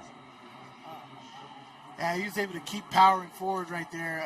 Amazing finish. As we said, these Springville running backs know how to finish calls. Ben Smith will attempt the extra point. It's good. Springville leads 30-21. Let's take another replay, and then we're going to get down to Kayla, who has some insight on that last drive. You know it's coming. Yeah. You know what this is. You just have to stop it, and good luck. Good luck. Great job by this offensive line is surging forward. Everybody's pushing. Everybody's pushing all the way into the end zone. Great job by Springville offense. Okay, let's go down to Kayla Kiesel down in the north end zone. Hey, thanks, guys. We just saw how strong Springville's backfield really is. I spoke to Coach Valleti before the game, who told me, you know what makes our team really unique? We don't just have one guy. We have 5 runners. We have our 1,000-yard guy, our 800-yard guy, 500-yard guy, etc. And they all work together, which is why we call them the 5-headed monsters. And you know what? We have seen that 5-headed monster show up tonight, and I think they'll continue to dominate the field today. Kayla, that 5-headed monster is scary. And they have been awesome today. And it's a good way to describe it, because if you're a defense, it's a scary proposition having to stop these guys. They've got multiple 200-yard running backs. Who can say that in high school football at this level? I mean, it's crazy, because it's like every running back has a position, right? Like, honestly, you have your first down back. Well, Lii Valleti is your every down back. He can do everything. But you got Harris that you got coming in, and he's an interchangeable back. You got Nofahu that you got coming in. And he's your power back that you can run on first down. As you said, they haven't thrown the ball coming in. They run the football. So all their backs are every down backs. It's crazy. Palapoy's in trouble. He's going down. Sacked. Stafford Small with a big play here in the 4th. Great job. Just relentless pressure. Palapoy's got to get rid of the football. Got to get rid of the football. He lost of 6. He pulled that ball down and saw the pressure and then forgot about the pressure. Palapoy looking deep. Shot over the middle. Catch is made. Taylor again. Great catch. He's your guy. Feed him. He's in the slot, which means he has two-way goes. Feed him. Now he's shaken up a little bit. He had to go up high for that and came down hard. He's going to stay in the game. That's grit right there. 3rd and 3. We're under 5 minutes. Brighton's got to go fast. Palapoy. Catch is made. Matheson pulled out of bounds. At the 36-yard line, it's a first down. Dax Matheson with the catch. Slade Taylor has to come off the field now. He's kind of feeling that a little bit, but good no-huddle tempo, making sure the defense can't truly set up. But, yeah, it's go time now. They're able to stop the clock and get out of bounds on that one, but under 5 minutes, as you said, they got to score quickly and get the ball back. Palapoy in the pocket has time, throws, connects, catch is made. Valleti showing his receiving skills. Brighton's past midfield. He's a sophomore, this guy. They're at the Springville 48. This is exactly what they needed. They're moving fast down the field. 4:19 left to play. Timeout, Springville. And now we have a timeout. I actually like that timeout by Springville, Sly. They got a two-possession lead. And they don't have the momentum here. They need to get a stop, and this gives them a chance to reset. But that's what these timeouts do. They stop the opposing team's momentum because normally it's kind of like a guy who's on fire, right? We played the old NBA Jam. He's heating up, right? You can stop that getting heated up and put him on ice. It's kind of like icing the kicker, right? You're icing your opponent by taking these impromptu timeouts, right? This is a very disturbing the tempo of Brighton and could prove valuable for Springville to be able to do here. Rice Palapoy is really on fire right now. 5 straight completions. So Brighton ran the ball hard in the first half, and now, with the urgency of the moment, they've opened up the pass game, and Palapoy's delivering on 2 consecutive drives here, and they're staying in this. But they are running out of time. They got to go quick, and they got to get a stop after this if they get in the end zone. 4:19 left to play in this 5A state semifinal. 1st and 10 from the Springville 48 for Brighton. Palapoy looking. Now he's going to roll right. Throws on the run. Caught. Guess who? Slade Taylor, first down. Now you got to understand what you got. And Slade Taylor is a baller. Have him sit. If Springville wants to be in a zone, have him sit in those zones. And Palapoy's got to find it. Palapoy throws a great ball. You just got to make confident throws. He does that here, gets out of pocket, eyes downfield. Great throw, great catch.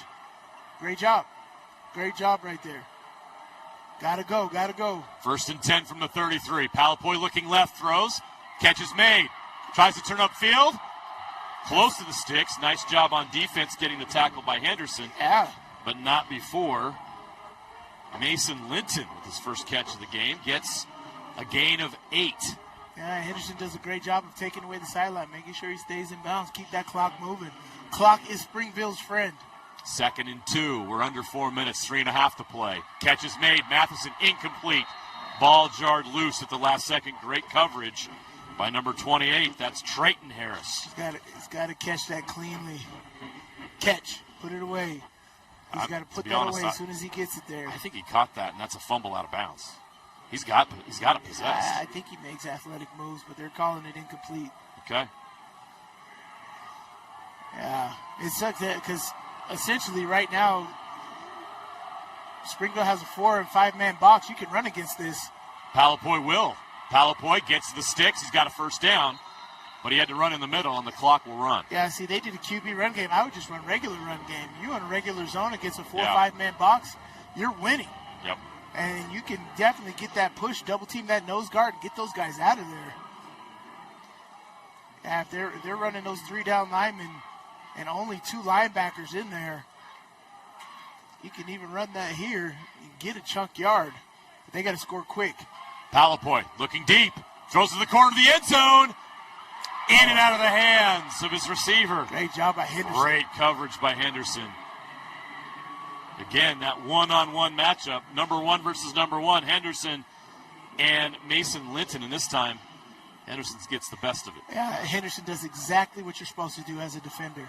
If that guy is behind you, don't look back at the quarterback, play the breadbasket, swipe down. As soon as you see Brown, as soon as you see a little bit of that football, you're simultaneously knocking that ball out, and that's exactly what Henderson does. Great defensive play right there. Rolling right as Palapoy throws. Incomplete on 2nd and 10. Big 3rd down here. It is going to be this 3rd is 2 down down territory, so you don't have to pick up the entire 10 yards here. But you have to get a nice chunk to make it 4th down and short to where you can essentially run it as the QB, or you can pass it if you can run it if the pass isn't there, but hopefully you can pass it here. So this is 2 down territory. Don't feel like you have to get all 10 yards. Take what the defense is giving you.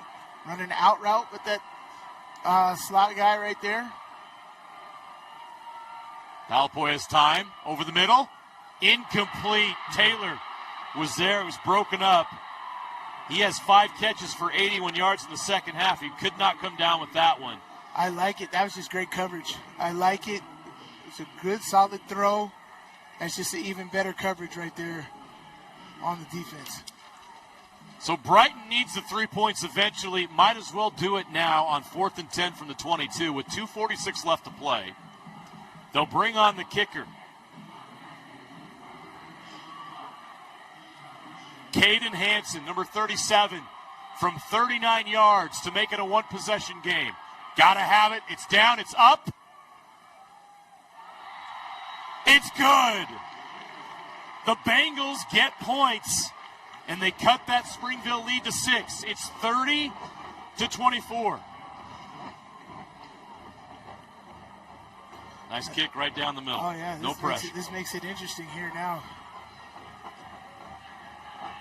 Okay, Brighton has all 3 timeouts, 2:40 left to play in the game.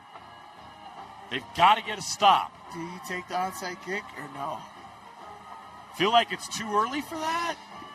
You think? Does it matter though? I mean, does it matter if you give them the ball at the 45 or have them at the 20? Do you care? You've got to get a stop. But it's how your offense has been going. Do you feel like you need the 3 minutes to go drive downfield? Right.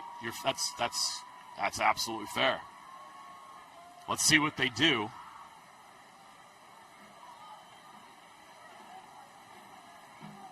It's a tough decision. I can see your logic. Yeah. As I said, Springville's built for the 4-minute offense.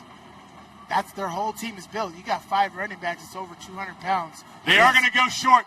Nice. Take that pass. Oh, he had a chance and he couldn't pull it in.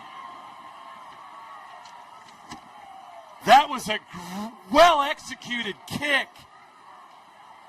That would have been beautiful if he was able to pull that in. That's exactly how you want to do it. Look at this. Matheson, if he would have caught it, he's 10 yards forward, right? From the 40, he would have caught it. That's 10 yards. It's almost like he passed it with his foot. Look at this. He's trying to one-hand that. He's trying to one-hand golden opportunity for Brighton. What a great kick. In high school, they can't push you out, right? If you catch the ball in the air and push you out, you have to come down. If all he had to do was hold it with 1 foot in, and he would have had it. One foot. He needs 1 foot. I still say go 2 hands, go get that. Jump up and go get that. At the very least, you could punch it back on the inside and have your guy come get it. He's trying to one-hand that like he's Kobe. Kick catching interference on the kicking team. The ball never contacted the ground. 15-yard penalty, first down. Oh, that's... Thank you, official, for explaining it. The ball must make contact with the ground first. Normally, that is...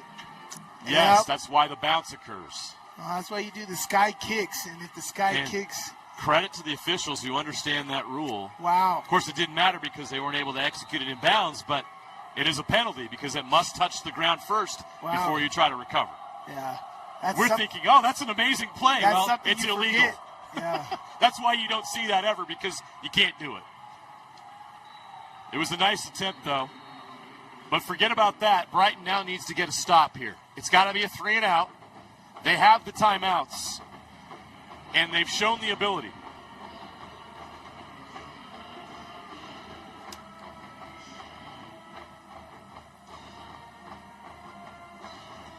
That last drive by Brighton, 12 plays, 58 yards, and 248.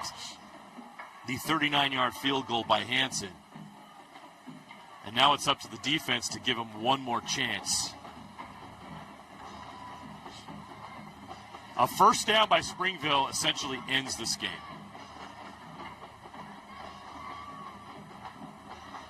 So Springville is basically 10 yards away from a state championship game appearance. Yeah, you're going to see a lot of people jerking at the football right now. You got to punch at that football, be purposeful, be intentional with trying to get that ball out. These big running backs, you got to hope that you get a bad snap like you did at the beginning of the second half. But Brighton's got to be all on it. They've got to attack with veracity here. Nope. Oh, you got Wildcat here. Put it in your ace's hands here.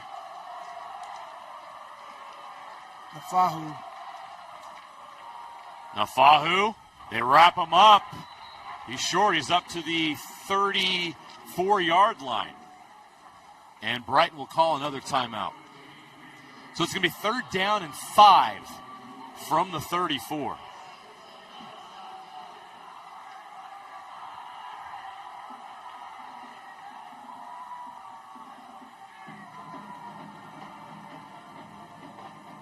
And what Brighton also has to plan in their head is, okay, if they don't get the 3rd down conversion, they're likely to go for it on 4th down, so we need to be ready for that as well. That's why they're too far away to attempt the field goal. You can't make it 4th down and inches. You can't. Right? Because you got to get a stop deep I don't here. believe that they're in field goal range. Yep. And if they punt the football, it possibly could go into the end zone and they'll get the ball at the 20, so it's only a 5-yard difference. So, yes, you would have to believe that they're going to go for it on 4th down here. So this 3rd down is very important to keep Springville either at the 5-yard distance or if you can get a TFL, even better. But, again, they've been passing the ball. So let's see if these corners can step up here. Burton is at quarterback. He's going to hand it off to Valleti. Valleti can't get outside. Brighton does an excellent job wrapping him up. Yard. Right. Nothing on that play. In fact, they push him back to the 35. It's going to be 4th down and 6 for Springville. And Brighton stops the clock with 2:25 to play. This is exactly what you wanted to do if you were Brighton. Let's see where that wind is blowing. Going a little to the left, a little to the west. Now, if you're Springville, do you attempt a kick with a little bit of wind, risking a block at a distance that's going to be pretty deep? From here, you're looking at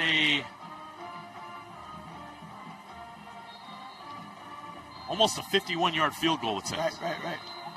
Not many kids have a leg for that at this level in high school. I don't know if Smith does.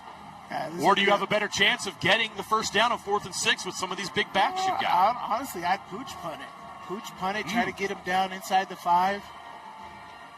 Pin him down deep. But you got to understand, they're going to throw the ball right here. They're not running the football. Burton under center. The offensive line sets. The offensive line is setting in a pass setting right now. Brighton loads the box. They're trying to draw him off. These cornerbacks, stop looking at the football. Play Look clock at the down receiver. to 2. Play clock down to 1, Timeout. and Springville calls timeout. Yeah. Timeout. Springville. That's the right play. Try to draw him off sides. Final timeout of the second half. Wouldn't have picked up the 1st down, but then you created 4th down, and as you said, the 4th and inches situation. Yeah. That favors Springville. Oh, for sure. Still, 2:25 on the clock. We got plenty of game left here. Plenty of game left. And as I said, you need the 3 minutes to drive down the football field. So this has been good stops by this Brighton defense here. They're going to punt it here. I'm telling you, Matheson has to make the right decision. He cannot make a bonehead decision here.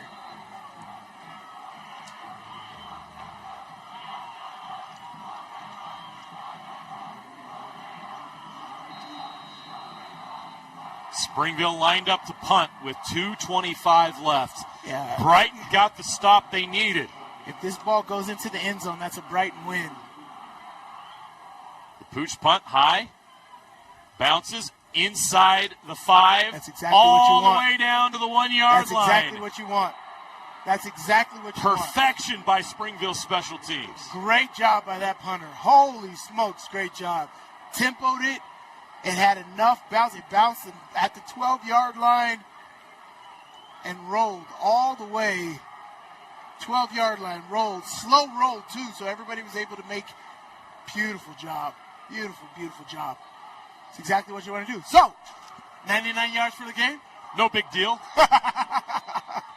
Here you go. Let's see. The Bengals, we're saying there's a chance.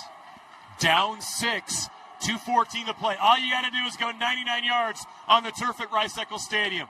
Palapoy taking a shot across the side of the field. Incomplete, knocked down. Intercepted. Was that picked off? Intercepted. It was picked off. It's an interception. Devastation for Brighton on the first play. Sioasi Toki. Our first turnover of the game happens with 2:08 left. You cannot loft that football. Oh, boy. That is one of the hardest throws in all of football, right? This is what they try to test you in going to the NFL, right? Yep. Can you throw from the far hash to the opposite sideline? You cannot loft that football. In tight man coverage, they were pressed all across the board. You cannot loft that football. Flag down.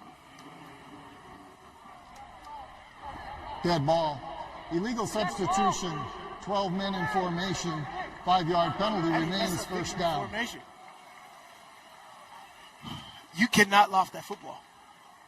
And press man Slide to coverage, go you can't from loft it. the swing here. You got a chance to one play later, it's over. It's just so much of a violent swing there for Brighton. Right. That is tough. You're right. That's an ill-advised throw, but let's give credit to Sioasi Toki. Oh, yeah, undercutting that. Who played the coverage perfectly and gave himself a chance to make a play. The biggest moment of that young man's life right there, he delivered. And it may give Springville a ticket to the 5A state championship game and a rematch with their region rival, the Orem Tigers, next Thursday right here at Rice-Eccles Stadium.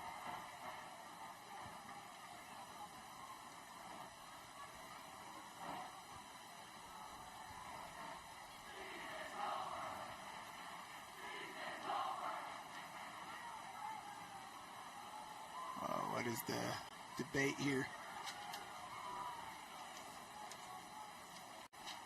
Oh, man.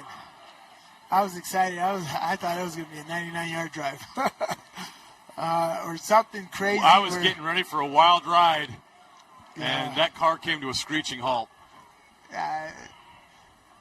Toki does an amazing job of running. Please reset the game clock to 2 minutes. The play clock to 40 seconds. It will start on my ready. Oh, the play clock. Reset the game clock to 2 minutes and the play clock to 40 seconds. This has been such a well-played game, Sly. It's tough to see it come down to a turnover like that.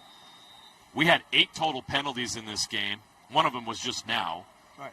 And just one turnover, and that one turnover ended up to be what seals it for Springville. Yeah. There was such little margin for error in this game for both teams. Yeah. Because both of these teams played with so much heart today. Yeah. Both teams should be proud of their effort. Brighton back-to-back semifinal appearances. Coach Zatera has done such a great job with that program. Back to the drawing board for them to try to figure out how to break through and get to that title game.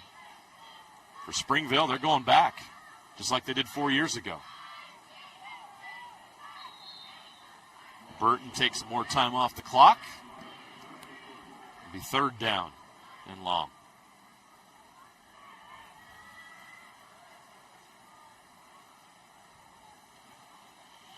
Oh, man. It'll be a good matchup next week. Orem versus Springville. Nobody in 5A played Orem tougher this year than Springville did. Right. And to get a rematch here is going to be something. You know it's something that they've been talking about all year since that game.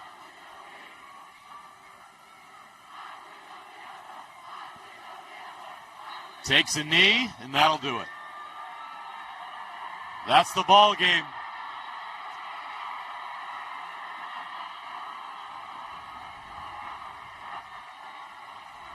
What a run for Springville. Their 12th victory of the season will take them to the 5A state championship game next Thursday against their rival, the Orem Tigers. amazing football game. I liked it. It's the little things, right? You're letting points go before the end of the first half, right? And maybe that was an opportunity where we didn't. If you didn't let points go at the end of the first half, you go for it on fourth down and you go and tie the game up instead of on that situation. Yeah. It changes the narrative on what you do in so many different scenarios. It lets Springville be a little bit more comfortable and lax in certain situations, right? There's just been so many different things in this football game. But again, tip the cap to both teams. Coach Valleti said at halftime, we're built for this. We're built for these tough games. We understand what it needs, and we're very disciplined in making things happen. And you could definitely see that, the way that they orchestrated all their drives in this football game. They know exactly what they're doing. 342 yards of total offense for Springville, 301 for Brighton. 169 passing for Springville, 160 for Brighton, 173 rushing for Springville, 141 for Brighton. Pretty much an even matchup here on the turf, and someone had to win it, and it's Springville that walks away with the 6-point victory. Let's go down to Kayla Kiesel, who's standing by with our MVP of the game, Tua Nofahu. Hey, huge game today for you. You were making plays all over the field tonight. What was your mentality coming into the game? Mentality, just trust the coaches. I know my teammates, we're like that. You know, just believe in my teammates, believe in the coaches. I knew we were going to come out on top. This game was back and forth all game long, and you guys pulled out the win. What do you think this game says about this group of guys that you have on your team? This group of guys, man, we're something special here. No matter what, you know, we always stay poised. We always stay no pressure. We always know, no matter what, we're going to face adversity. We already know that before the game. No matter what, though, just believe in our guys, believe in the coaches, and we know we can get it done. Hey, congratulations. Thank you. Thank you. What a scene over on the East Stands. The Red Devils celebrating this moment with their friends. That's what it's all about. Everybody coming here united as a student body to celebrate your school and your community. And Springville has done them proud today. The Red Devils are headed to the state championship game. 30-24, they defeat the Brighton Bengals. We're not done here tonight. We've got a 4A semifinal coming up. The undefeated and number 1 ranked Ridgeline Riverhawks will take on the Provo Bulldogs. That game will kick off at 6 p.m. We can't wait to bring that to you. But for now, we're going to toss it to the KSL Sports Rewind guys. Dane, Jeff, Coach Hall standing by in the north end zone. We'll see you at 6 o'clock.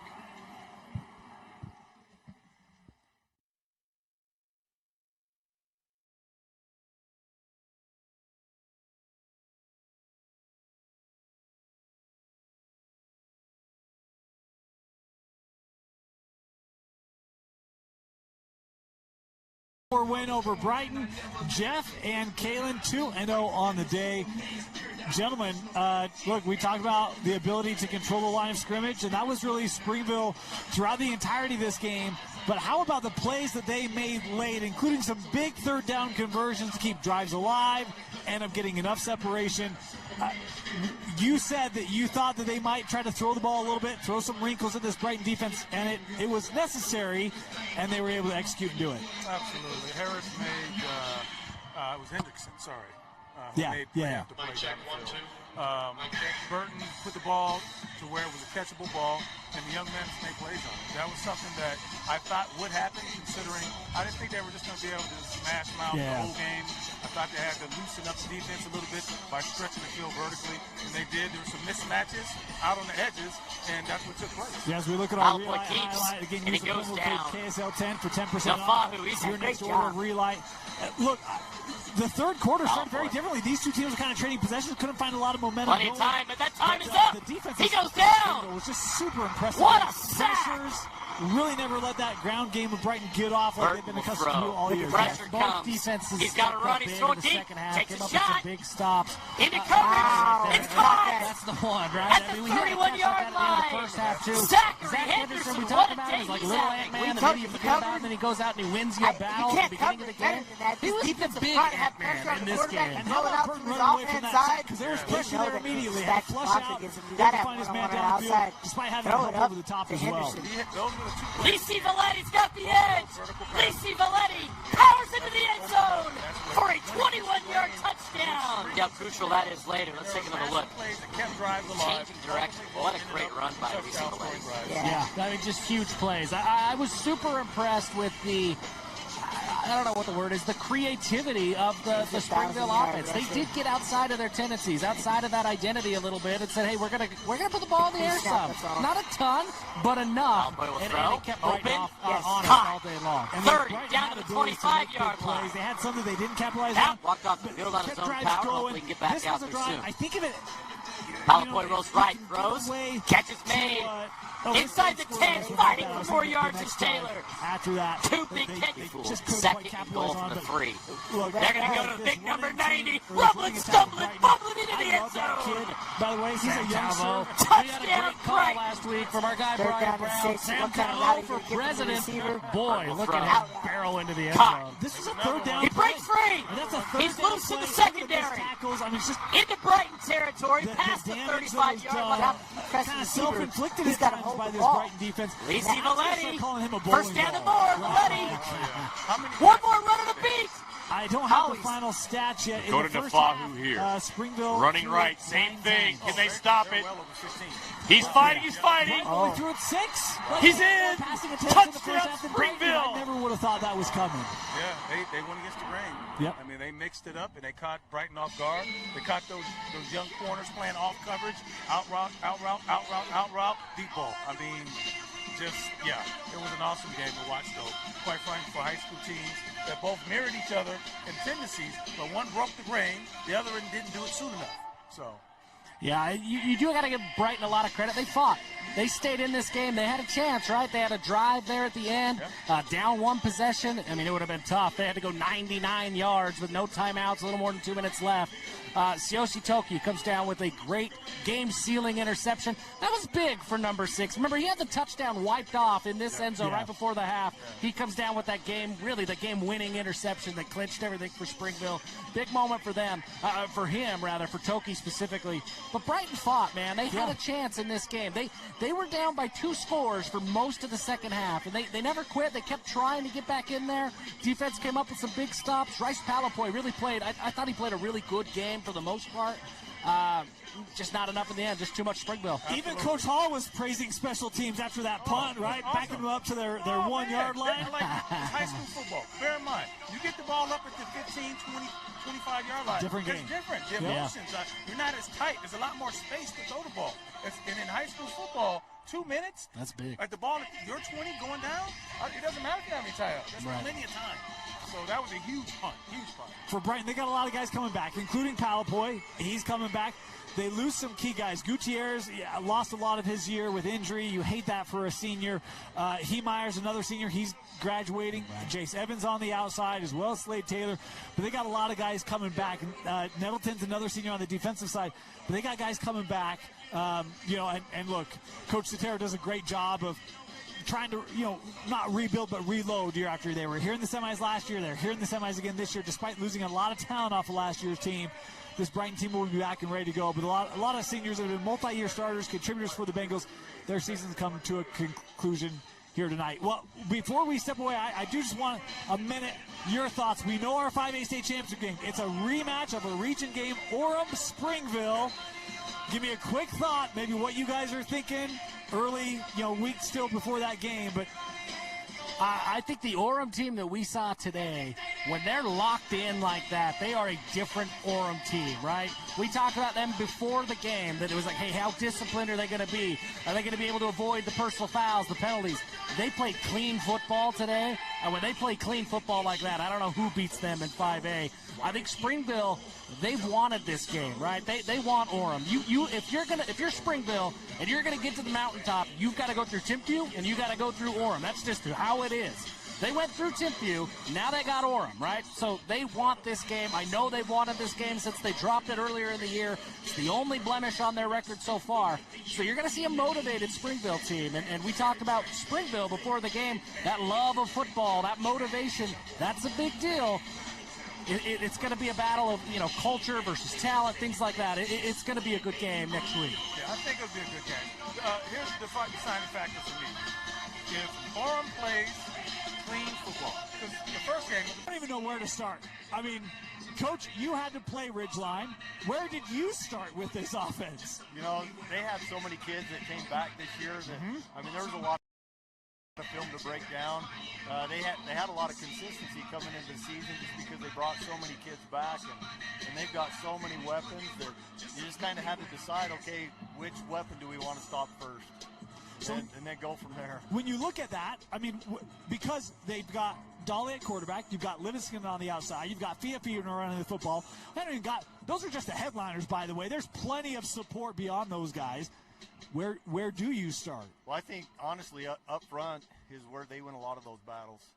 Their offensive line has been tremendous. They give plenty of time for Dolly, and that's actually offensive line and then him. He's been the catalyst to everything that they do, whether it be the run game, pass game. He just gets them in good situations. His completion percentage is phenomenal. The way that he's able to, just make simple passes. And then he's a very capable runner. He runs the ball really well. He's able to elude a lot of things and kind of, so the offensive line and him are what they do. He's been spectacular. And Jeff, it's easy when you got a guy like Graham Livingston. Yeah, Graham Livingston. You look at Graham, I look at him like Nikola Jokic.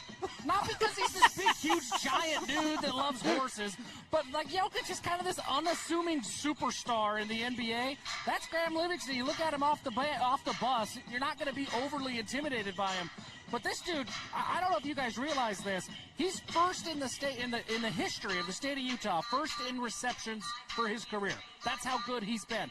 He is third in career receiving yards. With a big game tonight, he could pass Noah Kara for second place. He's fifth in touchdown catches. Graham Livingston is a bona fide superstar for this offense, and that connection that he has with Nate Dolly, boy, you can tell that those boys have been playing football together for a really long time. That chemistry is special. And when you have a guy like that you could go to on any down, any distance, and look for Graham and expect him to make a play, that's special. And it's not just expect him to make a play, it's that he will make a play.